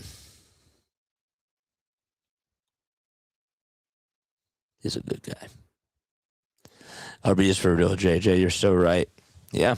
I mean, if it weren't for him, I have so much thanks to give him. So much. He's really helped me here on YouTube. He's helped me in my life. He's a great man. He really is. And yeah, I could talk all about him, man. Never forget that segment. Yeah, I don't know how happy he's going to be with me about that. Wasn't my fault. I had the thing muted. But it is what it is. It's done, but that's so funny. Damn. Embiid can be the best player on the planet on any given night. So we have the ultimate ace up our sleeve. Yeah, and guys, we're not even talking about Tyrese Maxey. We have not even brought up his name once in this postgame show. Maybe that's a lie. I don't think I brought up his full name in the postgame show. But yeah. And we're missing Oubre too. Kelly Oubre, another dog. Another guy that can play good defense, that can be a spark plug. Remember when Kelly Oubre was incorporated into the starting lineup, he was actually going off. And I wanted to actually say that I wanted him to just, use that as fuel, because last year he was the starter and he can still be a starter on other teams. He can. But I wanted him to go out there and make a statement when Paul George got hurt, and he did. Imagine what it's going to be like when he comes back. And then you got Tyrese Maxey. And then all of a sudden, Joel Embiid is going off, and he's just getting down in the lane. He's getting right to his spots. Now you got to think about double-teaming him. But, oh, wait, Tyrese Maxey now all of a sudden is scoring 7 points in a row. Are you going to double-team him? You're going to double-team Joel? You're going to leave VJ wide open for a three? Are you going to let Paul George catch fire? What are you going to do when the 76ers are ready to possibly contend? The hypothetical and the dream, it's still alive, guys. I learned tonight that the dream is still alive.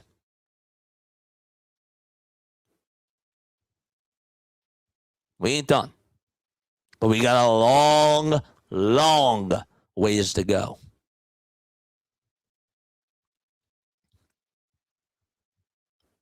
So, the Hawks won. Sucks. Man, I wanted the Hawks to lose. Hawks won. The Heat are winning. It's not good. And then we got the Raptors playing at 10:30. That's the key one. We really need the Raptors to lose. All right. Before I go, I know I'm just stalling now, but this is the last thing that I'm going to say before I do sign off. Okay. So let's take a look at those standings. We got to look at those standings. We're going to look at it right now. All right. Here are the standings of where the 76ers lie. So right now, we're a half game behind. Well, now we're a game back again of the Hawks. Right? If Toronto loses, we're a half game behind Toronto for the 6th seed. And we'd be out of the play-in tournament at this moment in time.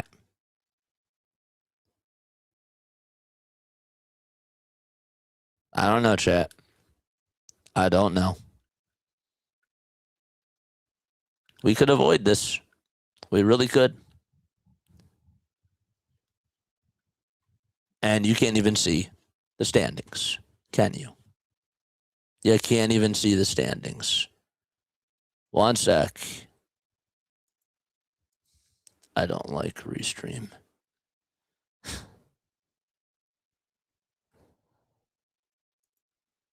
I don't like Restream.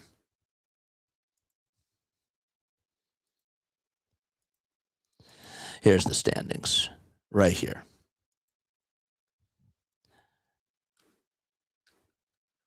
We're a half game behind the Hawks. We're a game behind those Raptors. And we're a game and a half still above these three teams, except the Heat did win. So we're a game up against the Heat.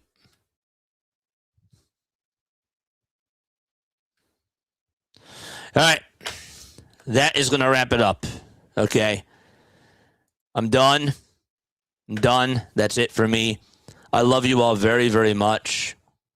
And again, thanks again, RB. You're the man. You're the GOAT. All right. Love you all. Good night, chat. Catch you all on the next one. Yay, the standings. I don't like Restream, man. I don't. I'm an OBS guy. I like to use Restream for, the encoding, but yeah. All right. Lila Tov. Good night, everybody. I will catch you all on the next one. Peace out.